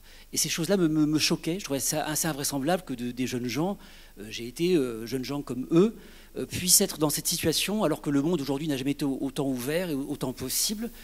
Et en même temps que cheminaient ces questions dans ma tête, le hasard, parce que le hasard fait son travail, m'a fait tomber sur cet ouvrage invraisemblable qui s'appelle Le Dernier Contingent, d'un auteur qui s'appelle Alain-Julien Rue de Foucault, que personne ne le connaît, moi non plus je ne connaissais pas. Hein. Mais j'étais attiré par la photo, deux adolescents, sweat capuche, enfin tout à fait banal, quoi. Et je me suis mis à le lire, et là c'était la stupéfaction la plus grande, je me suis demandé d'où venait cette langue, qui avait pu écrire cette chose. Et donc, je suis parti tout de suite à l'enquête et avec le désir de travailler ce texte. Et je m'attendais à voir un jeune homme fou de littérature, paraplégique depuis l'âge de 3 ans, mais qui n'avait pas de copain, qui n'avait donc fait qu'écrire, ce qui pouvait expliquer ce génie de littérature qu'il avait. Et en fait, je me suis trouvé à Toulouse face à un homme que je n'avais toujours pas vu, dont je ne connaissais que le nom, qui est arrivé ne pouvant quasiment plus respirer, avec 5-6 sacs, comme ça, des sacs en carton dans lesquels il avait tout son théâtre, parce qu'il avait écrit beaucoup de théâtre, mais personne ne le monte. Et il était désespéré que moi je l'appelle pour monter un roman, alors qu'il se disait, en fait, il y a enfin un mec qui va monter une pièce de théâtre. Et alors il a sorti toutes ses pièces de théâtre sur la table du restaurant, comme ça, et il m'a dit, voilà, c'est ça qu'il faut faire. Alors je lui ai gentiment dit qu'on allait les remettre dans les cartons, mais que le roman était époustouflant. Et la raison pour laquelle le roman est époustouflant, c'est une histoire assez étrange, c'est que cet homme qui a dirigé des institutions psychiatriques d'aide à l'adolescence, choses comme ça, qui a écrit toute sa vie sans jamais vraiment pouvoir aller au bout radicalement de son écriture, bien qu'il ait été publié, il y a 3-4 romans qui sont publiés et un peu connus. Mais par contre, le théâtre, c'est énorme, il a écrit plus que Shakespeare, mais il n'est jamais joué. Et donc, il s'est passé que cet homme, arrivant à l'âge de la retraite des institutions dans lesquelles il travaillait, le jour, 2-3 jours après sa retraite, fait un infarctus massif.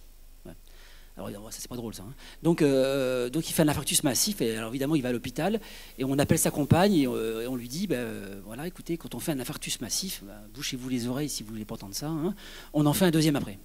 Pas forcément massif, un petit. Enfin donc c'est bien d'être à l'hôpital. Et il était à l'hôpital. Et donc les médecins prennent soin de lui, tout, et manque de chance, il fait un deuxième infarctus massif. Et là les médecins disent à sa femme de lui dire adieu. Et lui, il résiste encore, il ne meurt pas, et il fait un 3e infarctus massif. Et là, on le tient pour mort, et... Non, j'ai pas fini. Et il ne meurt pas, voilà, je continuerai. Et il ne meurt pas. Et en fait, au moment où il finit par reprendre conscience, au bout de quelques jours, et de retrouver le langage, mais très peu, il saisit la main de sa femme, et il lui dit, prends un dictaphone, écris, et il dicte le roman comme ça. Voilà. Et c'est ça que je vais créer avec 6 jeunes comédiens, dont Gaspard Liberel, qui est issu de la Comédie de Saint-Étienne. Merci Jacques.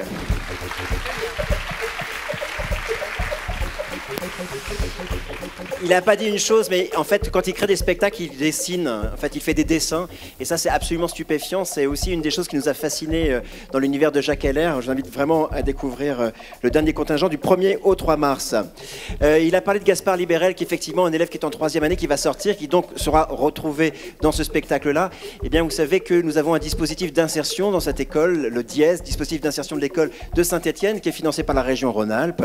Et ces dispositifs et l'école a besoin aussi d'une certaine manière de vous, puisque en dehors des financements publics, nous avons aussi besoin de financements privés. Et donc si vous êtes chef d'entreprise ou si vous en connaissez, vous pouvez verser la taxe d'apprentissage. Cette taxe d'apprentissage, elle participe grandement au financement de notre école. Donc n'hésitez pas, et je remercie par là même toutes les entreprises qui versent actuellement leur taxe d'apprentissage à l'école de la Comédie. On peut applaudir les entreprises, ouais.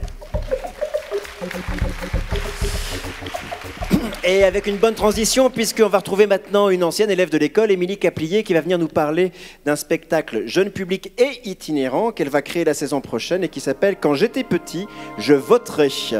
Un texte de Boris Leroy, qui est lui-même un ancien élève de l'école. Bonsoir Émilie. Bonsoir. Alors, Quand j'étais petit, je voterai, c'est l'adaptation théâtrale d'un roman qui a été écrit par Boris Leroy. Et dont il va écrire également l'adaptation, et qui raconte l'histoire d'un jeune homme, d'un collégien, qui se présente à l'élection des délégués de classe dans son collège. Voilà. Alors, ce jeune homme, il s'appelle Canard. En fait, on l'appelle Canard parce qu'il marche les pieds en canard, mais il a vendu son C à Lampion qui voulait devenir champion.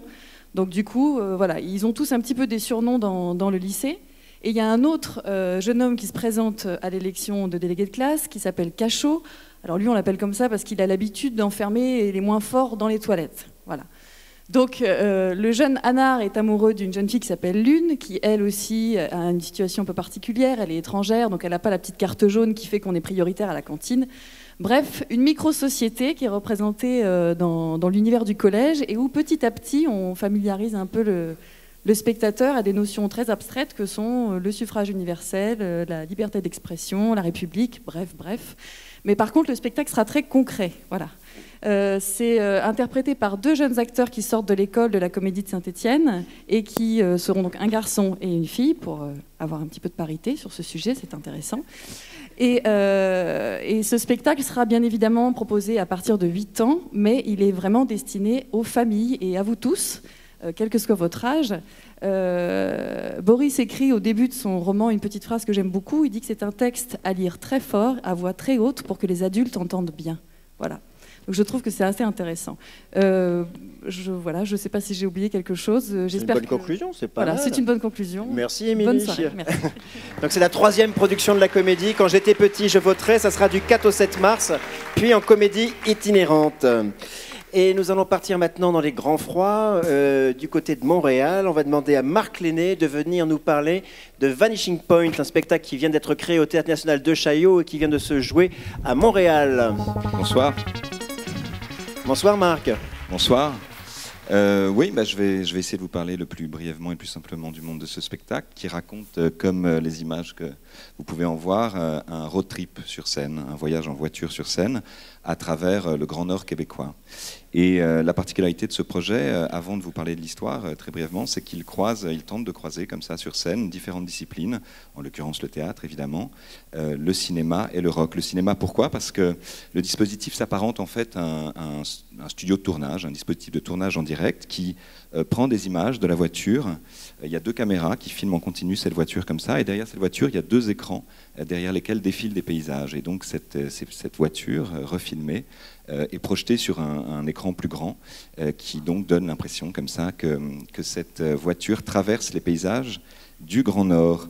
Et pour accompagner ce film et pour qui dit road trip dit rock, j'ai proposé à un groupe qui s'appelle les Moriarty de composer la bande originale du film que nous tentons de réaliser sous vos yeux et de la jouer en direct. Donc sur scène, comme ça, se croisent rock et théâtre et cinéma.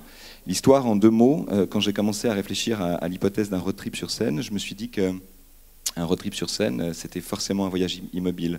Il n'y a rien de plus bête qu'une voiture sur un plateau de théâtre, c'est un objet mort, et il allait falloir l'animer.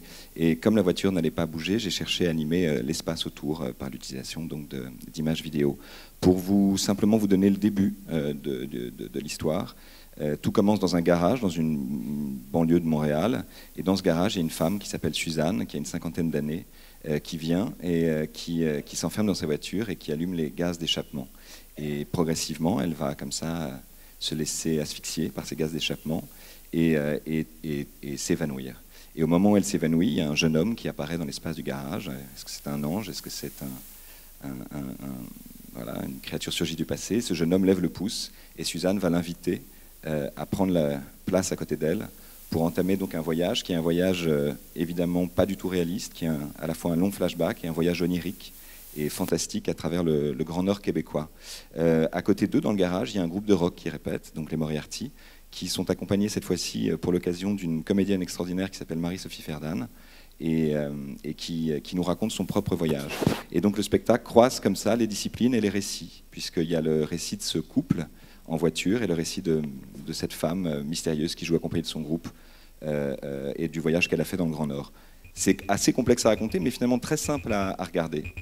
Et pour ceux qui aiment le cinéma de Xavier Dolan, on retrouve des comédiens de Thomas Laferme. Voilà, donc venez découvrir Vanishing Point du 7 au 9 mars. Merci Marc.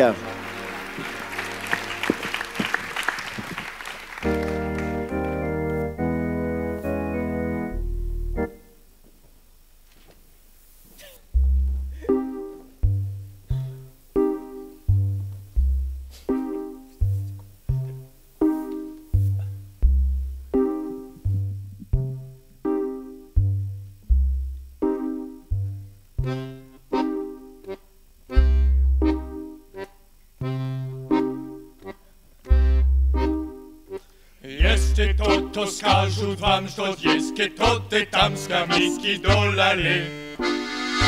Quistom lanie szonani primale steriki. Znajcie jej da sushi bzdory, zes nas damy poreniu da nożnie. Dziem to dziełuje w ruwiwi szteru eszanie. Sydace uesz pareszkie tak garukie, garukie, garukie. Playboys da wini językiem. Heka si jest glaude, sydace uesz pareszkie tak garukie, Garuke, garuke, klapu efter chargileke, plugga passa i seruke.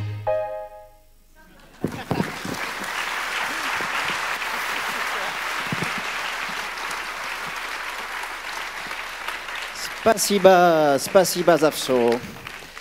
En mars, toujours, un spectacle franco-russe que vous pourrez venir voir en famille. Ils se marièrent et eurent beaucoup. Ça, c'est un classique du jeune public, Philippe Dorin et Sylviane Fortuny. Oui, c'est un peu les incontournables du spectacle jeune public. C'est en même temps la première fois qu'on les accueille. Alors, c'est une jolie trame qu'ils ont inventée. Un amoureux qui pleure sa fiancée, parti à l'autre bout du monde, est embobiné par une jeune fille rusée qui lui dérobe un baiser. Furieux, le jeune homme exige qu'elle aille porter ce baiser volé jusqu'à celle qu'il aime. C'est ainsi que, de bouche en bouche, ce baiser va voyager à travers le monde jusqu'à... Voilà, c'est un spectacle qui a été créé en français il y a quelques années, puis qui a été repris en Russie avec les comédiens du théâtre d'Urova. Et c'était l'occasion pour Dorin et Fortuny d'en faire une version avec les deux équipes, donc en français et russe. Et ça permet au spectacle donc, de se déployer dans beaucoup de registres de langues, mais aussi de jeux, et d'inventer des moyens joyeux, de se comprendre sans pour autant parler la même langue. Voilà. Et on peut voir le spectacle même si on ne parle pas russe. Mais voilà, c'est justement très inventif de ce point de vue-là, et on arrive à voyager dans le spectacle à travers les deux langues sans aucun problème. Et ça parle d'amour, donc je crois qu'il n'y a pas besoin de... C'est universel, tu veux nous dire. C'est universel et ce sera à voir à partir de 8 ans.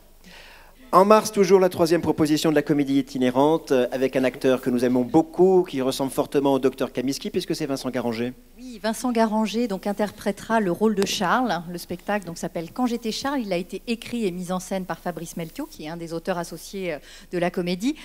Charles, c'est un technico-commercial de la Nièvre. Il vend des moissonneuses-batteuses. Sa vie va pas très bien. Sa femme Maryse est en train de le quitter, alors que lui est encore red dingue d'elle. Son fils grandit, mais il a l'impression qu'il vire abruti et il ne sait plus trop quoi faire de son quotidien. Heureusement, il y a l'Attitude Club Karaoké le samedi soir. Et quand le samedi soir arrive, Charles devient Charles Aznavour et chante. C'est un spectacle sur le quotidien, sur la vie. Vincent Garanger interprète tous les rôles. C'est très touchant. Ça parle d'humanité, de petites et de grandes histoires. Et donc, ce sera à découvrir sur le site de La Passerelle, pour ceux qui ne sont pas encore allés cette saison, sur le quartier Manufacture Plein Achille, le quartier créatif. Et donc, ça sera du 22 au 24 mars et ensuite en itinérance. Ah, tu viens de parler du quartier créatif. Donc la Passerelle, c'est ce théâtre éphémère qui se trouve dans les Halles, sur le site de la Cité du Design, dans lequel on joue le docteur Kamiski. Je crois que le message subtil est bien passé. Et que pour ce théâtre, on remercie nos partenaires, la ville de Saint-Étienne bien entendu, mais aussi l'EPAZ. On remercie Pascal Ornung et Stéphane Cadriot de leur soutien à la comédie pour ce lieu, qui est un lieu décidément très intéressant et assez joyeux. On en profite aussi pour remercier tous les partenaires privés, parce qu'en plus des partenaires publics qui nous aident et nous soutiennent, il y a tout un tas d'entreprises qui soutiennent les projets de la comédie, les artistes et leur création. Merci à eux, car nous en avons de plus en plus besoin. Et je pense qu'il y a beaucoup de choses à inventer entre le monde de l'entreprise et le monde de la création. Beaucoup de choses, hein, éducation nationale, culture, entreprise. Moi, je pense que ces mondes ne sont pas hermétiques les uns aux autres. Au contraire, beaucoup de choses à inventer, y compris avec les salariés. On peut applaudir les mécènes et les remercier pour leur soutien à la comédie.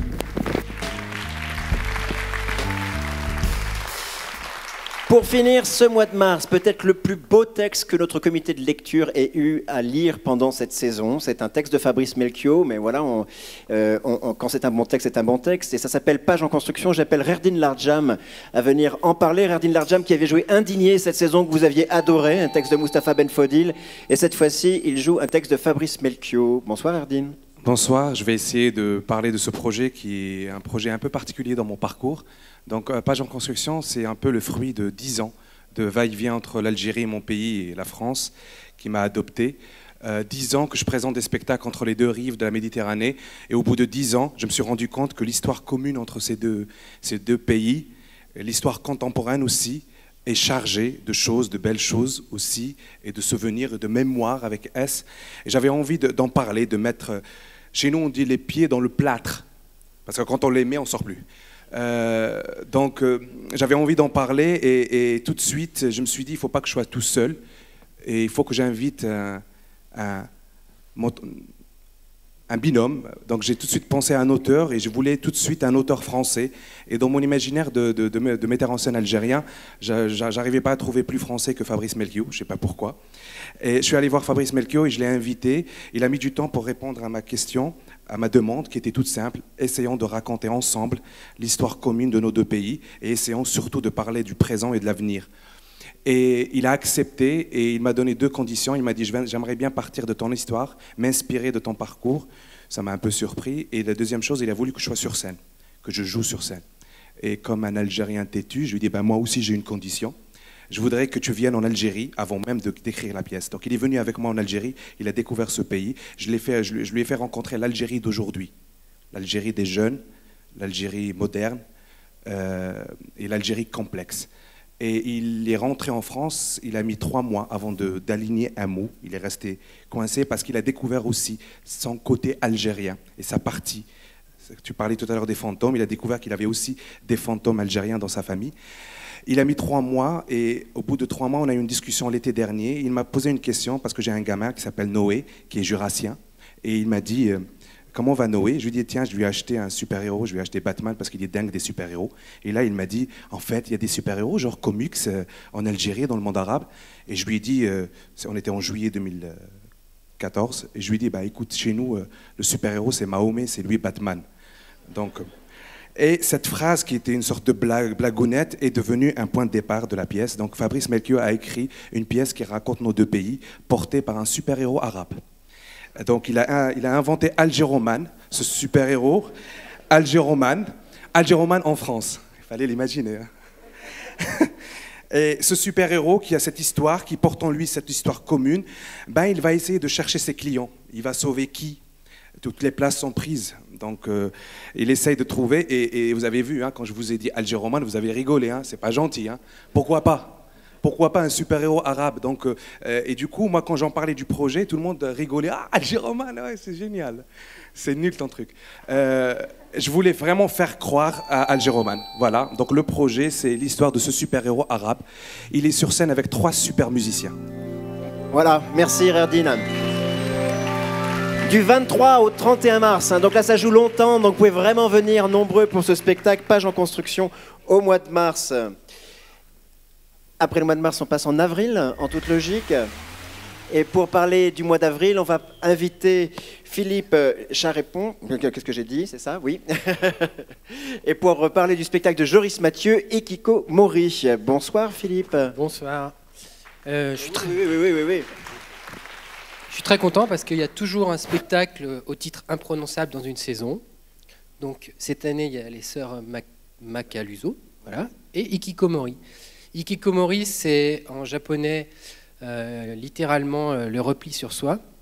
Ça désigne surtout un phénomène de société très présent au Japon, qui sont ces jeunes gens, ces jeunes adultes qui, du jour au lendemain, décident, parce qu'ils sont trop oppressés par celle-ci, de quitter la société et de s'enfermer chez eux, dans leur chambre souvent, et de ne plus communiquer avec l'extérieur, ou de communiquer avec les moyens modernes de communication qui sont les ordinateurs.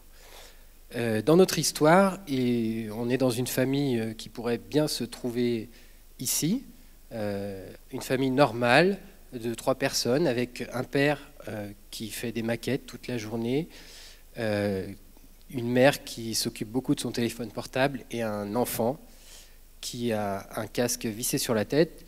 Et tout le monde vit sa petite vie. Généralement, l'enfant rentre du collège, va dans sa chambre et communique très peu avec ses parents. Jusqu'au jour où il décide d'entrer dans sa chambre, de poser son casque, qu'il n'aura plus vissé sur les oreilles dorénavant, et de ne plus sortir de sa chambre. Comme nous sommes dans un futur légèrement anticipé et que les parents ne le voient pas ressortir, ils vont aller prendre le casque et écouter les pensées de l'enfant, puisqu'ils ont cette possibilité-là. C'est là que commence notre histoire. Et ce qui est très important à dire, c'est que c'est un spectacle que vous viendrez voir en famille. Vous n'amènerez pas vos enfants pour les accompagner, puisque vous verrez ce spectacle et vous aurez aussi la possibilité de l'écouter, Vous aurez 3 narrations dans ce spectacle. Vous aurez la voix du père, la voix de la mère et la voix de l'enfant. Vous verrez tous la même chose. Vous n'entendrez pas la même chose. C'est-à-dire, en fonction de l'âge des spectateurs, on n'entendra pas la même histoire, on verra la même chose, mais on n'entendra pas la même histoire. Et nous espérons qu'à la fin, vous pourrez échanger vos points de vue. Avec les enfants, voilà. Entre autres. Entre vous. Merci Philippe. Hikikomori, un spectacle de Joris Mathieu qu'on salue, qui est devenu le nouveau directeur du Théâtre Nouvelle Génération à Lyon et qui vient à la Comédie depuis longtemps, à l'époque où Haut et Court était encore une compagnie, mais qui restait visiblement un collectif. Merci Philippe. En avril, on va continuer avec une jeune femme dont je m'honore, qu'elle a été ma collaboratrice dramaturge sur Chapitre de la chute de Stefano Massini. Elle va nous parler de sa prochaine création qui s'appelle Au suivant. J'appelle Charlotte Lagrange. Bonsoir Charlotte. Bonsoir. Bonsoir. Alors Au suivant, ça va être la deuxième création de la compagnie La Chair du Monde.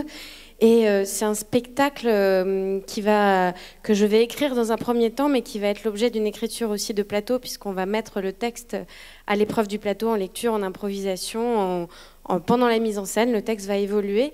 Mais le point de départ, c'est l'héritage. J'avais envie de questionner ce moment de l'héritage où, sous les questions économiques, se trament les rapports entre les gens de la famille.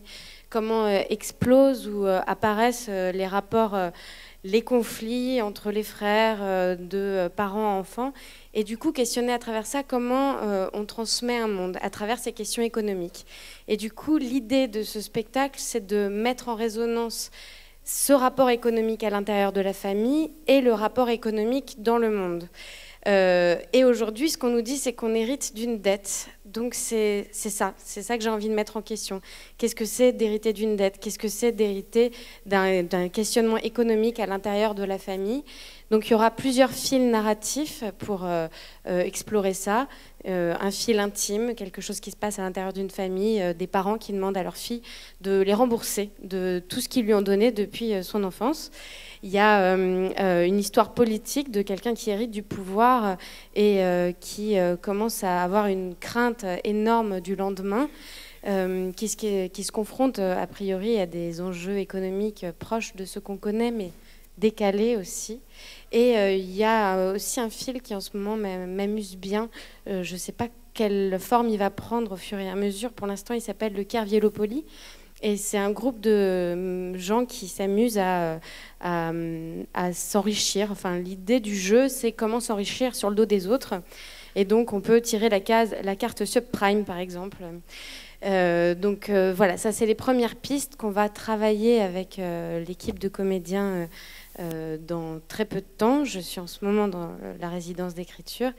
Et donc, on va pouvoir interroger cette question de la transmission qui, aujourd'hui, parfois, me semble complexe. Comment on hérite d'un monde qui se dit en crise?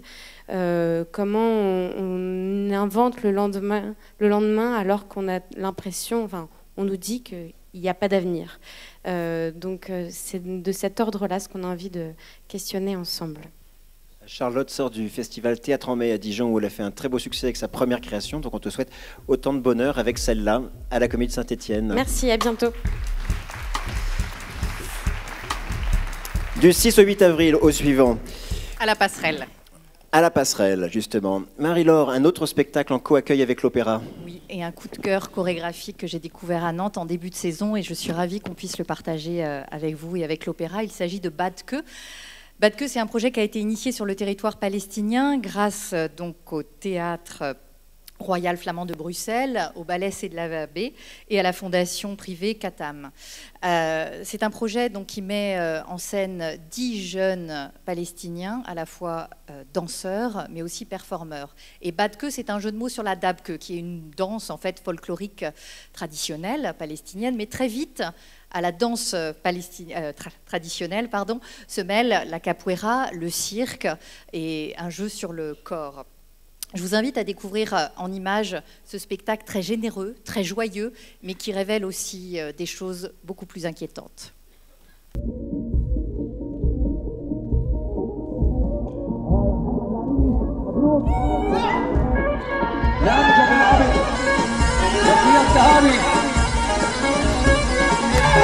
فوق فوق فوق بين العفوف فوق فوق فوق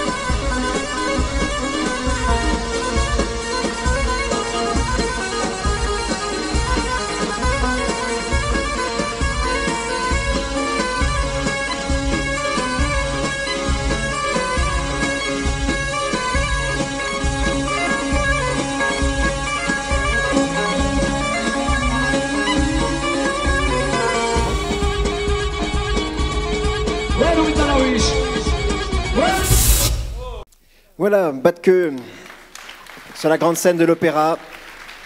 Les 15 et 16 avril. Et pour finir le mois d'avril, eh bien, un acteur qu'on doit bien dire qu'on a vraiment adoré cette saison, qui jouait Pantagruel. Donc il s'agit d'Olivier Martin-Salvant, qui va revenir avec un autre projet. Il s'appelle Fumier. Voilà, il est à l'origine avec sa bande de camarades, de joyeux acteurs, tous aussi magnifiques que lui, sur la base d'une idée assez originale, en fait. Que Thomas Blanchard va nous expliquer. Voilà, 2 mots, Thomas Blanchard. Donc, Thomas n'a pas pu être du nôtre ce soir, mais il nous parle. Bonjour, je m'appelle Thomas Blanchard et je vais mettre en scène la saison prochaine le spectacle Fumier. Tout d'abord, je m'excuse de ne pas être avec vous pour cette présentation de saison, mais je vais essayer ici rapidement de vous présenter ce spectacle.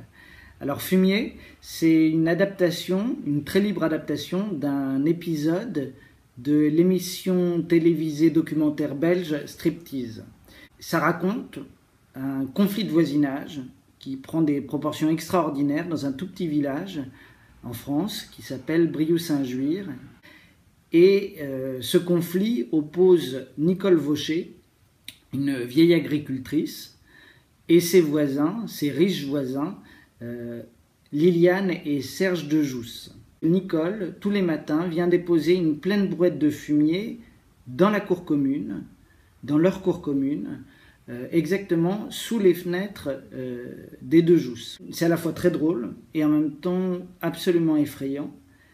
Et c'est ce qui m'interroge et me passionne en faisant ce spectacle. C'est vraiment d'interroger qu'est-ce que c'est que le conflit, d'où il part, comment il s'amplifie, comment il fait vivre chacun, mais aussi quelle forme ça prend, comment chacun se positionne et comment ce conflit se manifeste dans le langage et dans l'espace.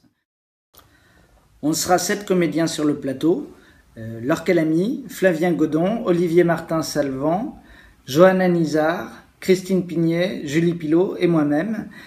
Et on présentera donc le spectacle les 28, 29 et 30 avril à Saint-Étienne. Donc on vous espère très nombreux. Voilà.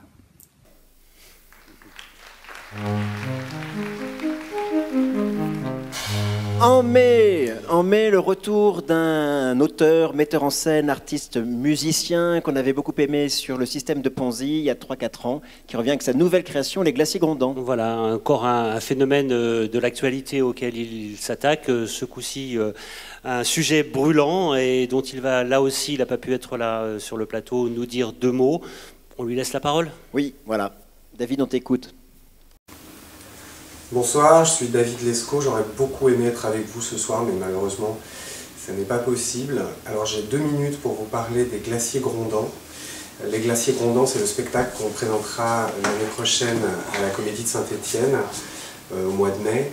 Vous savez qu'aura lieu l'année prochaine la conférence mondiale sur le climat à Paris, c'est-à-dire que tous nos dirigeants seront réunis autour de la table pour essayer de sauver la planète, en gros. Donc il y aura une ambiance comme ça de film catastrophe que j'aime bien, qui à la fois me fait peur et qui m'excite beaucoup. Alors j'ai imaginé un spectacle où on voit un personnage d'écrivain qui est chargé de rédiger un article comme ça sur le climat, sur le dérèglement climatique, et il n'y connaît rien du tout. Il est comme moi en fait. Mais ça l'intéresse beaucoup. Alors il essaie d'en savoir le plus possible et il rencontre des spécialistes, des glaciologues, des climatologues, des historiens du climat, des scientifiques de toutes sortes. Et il essaie d'en savoir le plus possible, mais il essaye aussi de regarder sa vie sous l'angle du climat, les rencontres qui ont été importantes, les ruptures qui ont été tragiques. Alors pour ce spectacle, j'ai réuni des artistes de toutes sortes, des grands acteurs comme Anne Benoît, Éric Caruso, Marie Dompnier, un chorégraphe, danseur de la vallée Bidiefono qui vient du Congo, une danseuse Ingrid Estark et puis des musiciens exceptionnels, Benoît Delbecq et Steve Argoyes. Puis aussi un jeune personnage assez étonnant qui est à la fois acteur circassien et qui a une formation scientifique puisqu'il a travaillé sur le climat pour la NASA. Voilà, donc c'est un attelage assez hétérogène, hétéroclite, mais il faut bien ça pour essayer de représenter des choses aussi complexes que le climat. Voilà, un spectacle entre théâtre, danse et musique à découvrir. Voilà. Le Glacier Grondant, oui, on peut l'applaudir. Au mois de mai, ça c'est une découverte que j'ai fait au Brésil et pourtant il s'agit d'une équipe argentine puisque c'est une équipe de 4 dingues, d'une certaine manière, 4 comédiens clowns qui à eux tout seuls vont jouer tout Othello en un peu moins d'une heure et demie. Donc ça, si vous avez des ados à la maison, justement, on a beaucoup parlé ce soir, les ados, un peu réfractaires à l'idée d'aller au théâtre et fâchés avec le théâtre avec l'idée que c'est toujours Molière en perruque, vous les emmenez voir Othello et je pense que vous allez les guérir définitivement. Et le mieux, c'est de voir quelques images de cette création qui donc est jouée en espagnol. Mais moi, je l'ai vue à Brasilia en espagnol, surtitré en portugais donc, et je ne parle pas un mot ni d'espagnol ni de portugais. Et ça m'a fait hurler de rire de A à Z. On va regarder quelques images. ¿Qué luces son esas? Es Brabanzo, señor, tenga cuidado. Señor, ese mono. ¡Al ladrón! ¡Noticias, amigos! ¡El fin de la guerra! ¡La feroz tormenta ha alcanzado de tal modo a los turcos! Lo claro que sí. Verá cómo se mete el dedo en la nariz. Reflémona y Casio, eso, Charlie. Mira cómo la agarra Andresa. ¡Cuánta gentileza!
Ese pañuelo se lo dio a mi madre, una egipcia, una maga. Le dijo que mientras lo cuidase. Voilà, on est entre Keaton et Chaplin, et pourtant ils jouent Othello, rien qu'Othello, rassurez-vous. Donc là, ça joue du 11 au 21 mai, donc vraiment une longue série pour venir voir, découvrir et ce sera Othello. La passerelle aussi. Et ça sera aussi à la passerelle, tout à fait. Et pour finir ce mois de mai, une dernière proposition au jeune public avec la Cordonnerie, une compagnie lyonnaise qu'on aime beaucoup. Oui, Blanche-Neige ou la chute du mur de Berlin. La Cordonnerie, vous les connaissez puisqu'on les avait accueillis la première saison d'Arnaud avec l'éternel fiancé du docteur Frankenstein. Et la saison dernière, en partenariat avec l'Opéra également, vous aviez pu voir Hansel et Gretel. Ce sont des habitués du détournement de contes. Cette fois-ci, il détourne Blanche-Neige. Et Blanche est élevée par sa belle-mère, la marâtre Élisabeth, qui a 45 ans. Et ils vont orienter entièrement le conte dans le regard, enfin, par le biais de la belle-mère. Le père est d'ailleurs parti. Il est tombé amoureux d'une circassienne et est parti dans un cirque en URSS vendre des pommes d'amour. La jeune Blanche devient une jeune adolescente gothique, ça se passe en 1989 et la petite histoire se mêle à la grande histoire. Ce sera à découvrir en famille à partir de 8 ans sur ce plateau en partenariat avec l'Opéra. Et je vous rappelle, pour ceux qui ne connaissent pas la Cordonnerie, que c'est du ciné-spectacle, donc film, bruitage, jeu et musique en direct. Du 18 au 21 mai. Mais nous passons tout de suite maintenant au mois de juin pour terminer cette présentation de saison. Alors, vous l'aurez vu comme acteur dans Le Retour au désert en début de saison, vous le retrouverez comme metteur en scène en fin de saison. Quelle belle boucle! On peut même dire que ça s'appelle une épanadiplose en figure de rhétorique si on révise ses classiques. Et c'est chic ça, non? Ouais. Quand même. Et on est quand même dans un centre dramatique national. Bref, donc Quand le diable s'en mêle, c'est le titre qu'a donné Didier pour réunir 3 pièces courtes de Feydeau. Et alors là, on va faire une grande première, parce que Didier peut pas être avec nous pour la bonne et simple raison qu'il est en répétition actuellement au château de Grignan, puisque la création a lieu à Grignan cet été. Mais vous pouvez le voir à la Comédie Saint-Étienne pour un tarif beaucoup plus agréable. Didier était avec nous. T'es déjà à l'écran, hein, je te signale, donc ne te marre pas trop. Bonsoir Didier. Bonsoir vous tous. Alors, ça va, ça se passe bien à Grignan? Alors on commence, c'est la première répétition en plein air, le gradin est derrière nous, là, voilà, il y a un peu de vent, et oui, ça se passe bien, oui, les acteurs apprivoisent cet énorme espace devant le château, et on est heureux de jouer, on est heureux de répéter, voilà. Et on est heureux de venir la saison prochaine chez vous.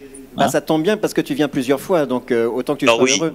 Voilà. Alors, quelle idée d'aller chercher ces 3 pièces courtes de Feydeau. Donc c'est la même troupe que dans Que la noce commence, qui avait joué chez nous il y a 2 ans, que vous aviez adoré. C'est la même troupe à peu près? C'est à peu près la même troupe, mais il y a aussi des gens que je connais depuis longtemps et qui n'ont pas travaillé avec moi, comme Océane Mosas, Jette Marlon, Luc Tremblay, qui font partie de l'équipe. Et c'est une merveilleuse équipe d'acteurs. Et je pense qu'on ne peut pas jouer Feydeau sans une merveilleuse équipe d'acteurs. Voilà. Donc oui. Le théâtre de Tréteau avec eux? Alors voilà, c'est le paradoxe de cette mise en scène et je remercie le festival de m'avoir fait confiance sur cette idée paradoxale, c'est que je monte ces 3 pièces de Feydeau qui en général sont enfermées dans des salons, canapés, boudoirs, portes qui claquent. Je les monte sur un parquet avec une chaise. Voilà, avec ce parquet qui change de fonction en fonction des 3 pièces. Et je pense que c'est bien pour nous et c'est bien pour les spectateurs et c'est bien pour Feydeau aussi, parce que ça le sort un peu de l'ethnologie petite bourgeoise à laquelle il est condamné et finalement il y gagne peut-être une sorte d'universalité sur l'enfer des petites gens, l'enfer conjugal, l'anarchie conjugale. Ces personnages sont merveilleux, je les aime beaucoup. C'est pas la première fois que je monte ces pièces, et si je les remonte encore, c'est sans doute parce que j'aime profondément ces personnages, que ce soit les hommes ou les femmes qui sont dans ces petites pièces de Feydeau en un acte, des princesses, des reines, voilà. Je souris là, moi je souris devant un écran noir. Donc, mais nous on te voit très bien. J'espère que vous me voyez sourire. Cette première du duplex en direct de Grignan. En fait, je suis en train d'assouvir un fantasme, j'ai l'impression d'être le présentateur de l'Eurovision ce soir un peu. Bah voilà. Alors t'as dit un mot extrêmement savant que j'ai pas retenu là, mais donc je suis heureux d'être l'épanadiplose. Voilà, l'épanadiplose. Donc je suis l'épanadiplose qui va venir vous retrouver en 2016 et ça me ravit quoi, vraiment. C'est la première fois que tu joues Coltès aussi, je crois. Non, c'est la première fois que tu joues du Coltès. C'est la première fois que je joue Coltès et c'est une pièce merveilleuse qui n'a pas été montée depuis longtemps, mais ça, je pense que tu as dû en parler aux spectateurs qui sont devant toi, et je suis très heureux de le faire avec ton équipe et avec ma partenaire Catherine Echel, que j'aime beaucoup. Voilà. Ce sera la première fois que vous serez au plateau, d'ailleurs, ça je ne l'ai pas dit, mais tu l'as mise en scène, Catherine, mais tu n'as jamais joué avec elle. Ah, je l'ai mise en scène, oui, c'est un merveilleux souvenir, parce que c'est une actrice exceptionnelle. Voilà. Merci Didier, merci de ce duplex en direct de Grignan, très heureux de te recevoir à Saint-Étienne. Tu vas entendre les applaudissements des spectateurs. Ah ouais, ça me fait plaisir parce que là je vous entends. Ouais, magnifique. Magnifique. Bon, travaille bien, répète bien et fais-nous un très beau spectacle. On sera ravis d'accueillir ici à Saint-Étienne du 1er au 3 juin. Salut Didier. Bonne soirée à vous. On remercie Dicia, ta collaboratrice, d'avoir permis ce duplex. Si vous avez des envies, des propositions, vous voulez parler art dramatique, vous trouvez tel acteur insupportable, tel autre formidable, vous voulez nous proposer des choses, eh bien rejoignez notre conseil culturel. C'est une association indépendante de la comédie, mais très active. Vous les verrez pendant la présentation de saison. Ils seront là aussi pour vous aider, vous aiguiller pour vos choix. Donc rejoignez le conseil culturel. Et puis si vous êtes étudiant, vous pouvez rejoindre un nouvel espace qui lui s'appelle le Club Y, qui est fait pour les étudiants stéphanois, avec un peu le même principe qu'il s'agit d'inventer des choses avec les étudiants à Saint-Étienne. Voir des spectacles, mais aussi de la pratique théâtrale, tout un tas de choses qu'on peut inventer ensemble, le Club Y. Tout ce que nous vous avons présenté ce soir, les 40 propositions de la Comédie de Saint-Étienne ne seraient pas possibles sans le soutien actif, réaffirmé et toujours présent de l'ensemble de nos tutelles. Et pour cela, je vais remercier le ministère de la Culture, remercier monsieur le préfet qui représente aujourd'hui l'État.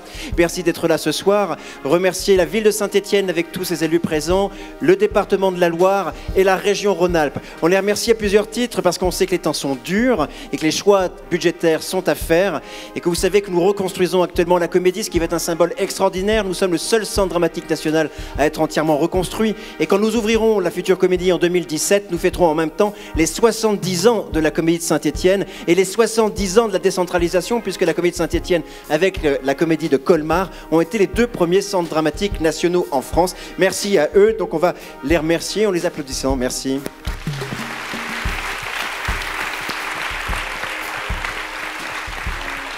L'image de notre communication cette année, eh bien, elle fait allusion à la reconstruction de la Comédie. Si vous allez rue des Aciéries en allant vers le Zénith, vous pouvez commencer déjà à voir le bâtiment en construction. Nous avons demandé à un photographe anglais qui s'appelle Ed Alcock et qui va souvent au Festival d'Arles d'ailleurs. Il est question d'une exposition avec nous et qui a mis en scène les ouvriers du chantier.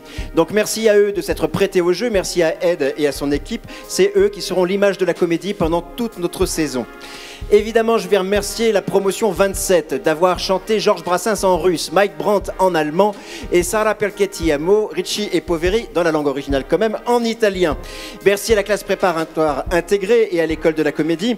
Et puis évidemment, on va remercier notre ami Mathieu Desbordes d'avoir animé musicalement toute cette soirée. Je vais maintenant inviter toute l'équipe de la comédie, l'équipe permanente, l'équipe intermittente, les artistes de la saison, les élèves de l'école à nous rejoindre. Rien ne serait possible sans eux. 40 spectacles à vous proposer, des spectacles à répéter, à créer ici à Saint-Étienne et puis ensuite à partir en tournée. C'est du travail au quotidien énorme. L'équivalent temps plein de cette maison, c'est 60 salariés. Ils ne comptent pas leurs heures. Ils travaillent ardemment, je sais, au service du projet artistique de cette maison. On peut les remercier. Rien ne serait là sans eux. Donc merci à eux, merci à vous, public fidèle, qui, voilà, vous êtes là toutes les saisons. On va vous souhaiter une très très belle saison 15-16 avant de boire un verre tous ensemble dans le hall et faire un salut final. Voilà, merci et bonne saison à la comédie. Ma cos'è la luce piena di vertigine, sguardo di donna che ti fulmina, comedy, comedy, comedy, comedy, anticamente vista a Napoli, con lontanissimi binocoli, comedy, comedy, comedy. Madame, madame, madame, madame, madame, no, wow, wow, wow, wow. Va, va, va, va. La comédie d'un jour, la comédie de la vie, la comédie, la comédie, la comédie, la comédie. Wow, wow, wow, wow.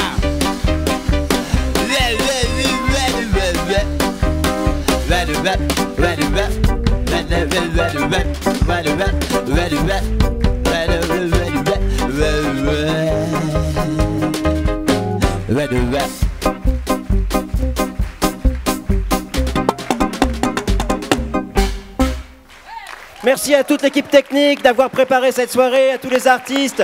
Merci à vous d'être venus aussi nombreux. On peut aller boire un verre ensemble. Et à très vite.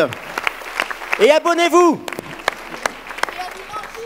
Et à dimanche, à ce week-end, voilà. Et à ce week-end.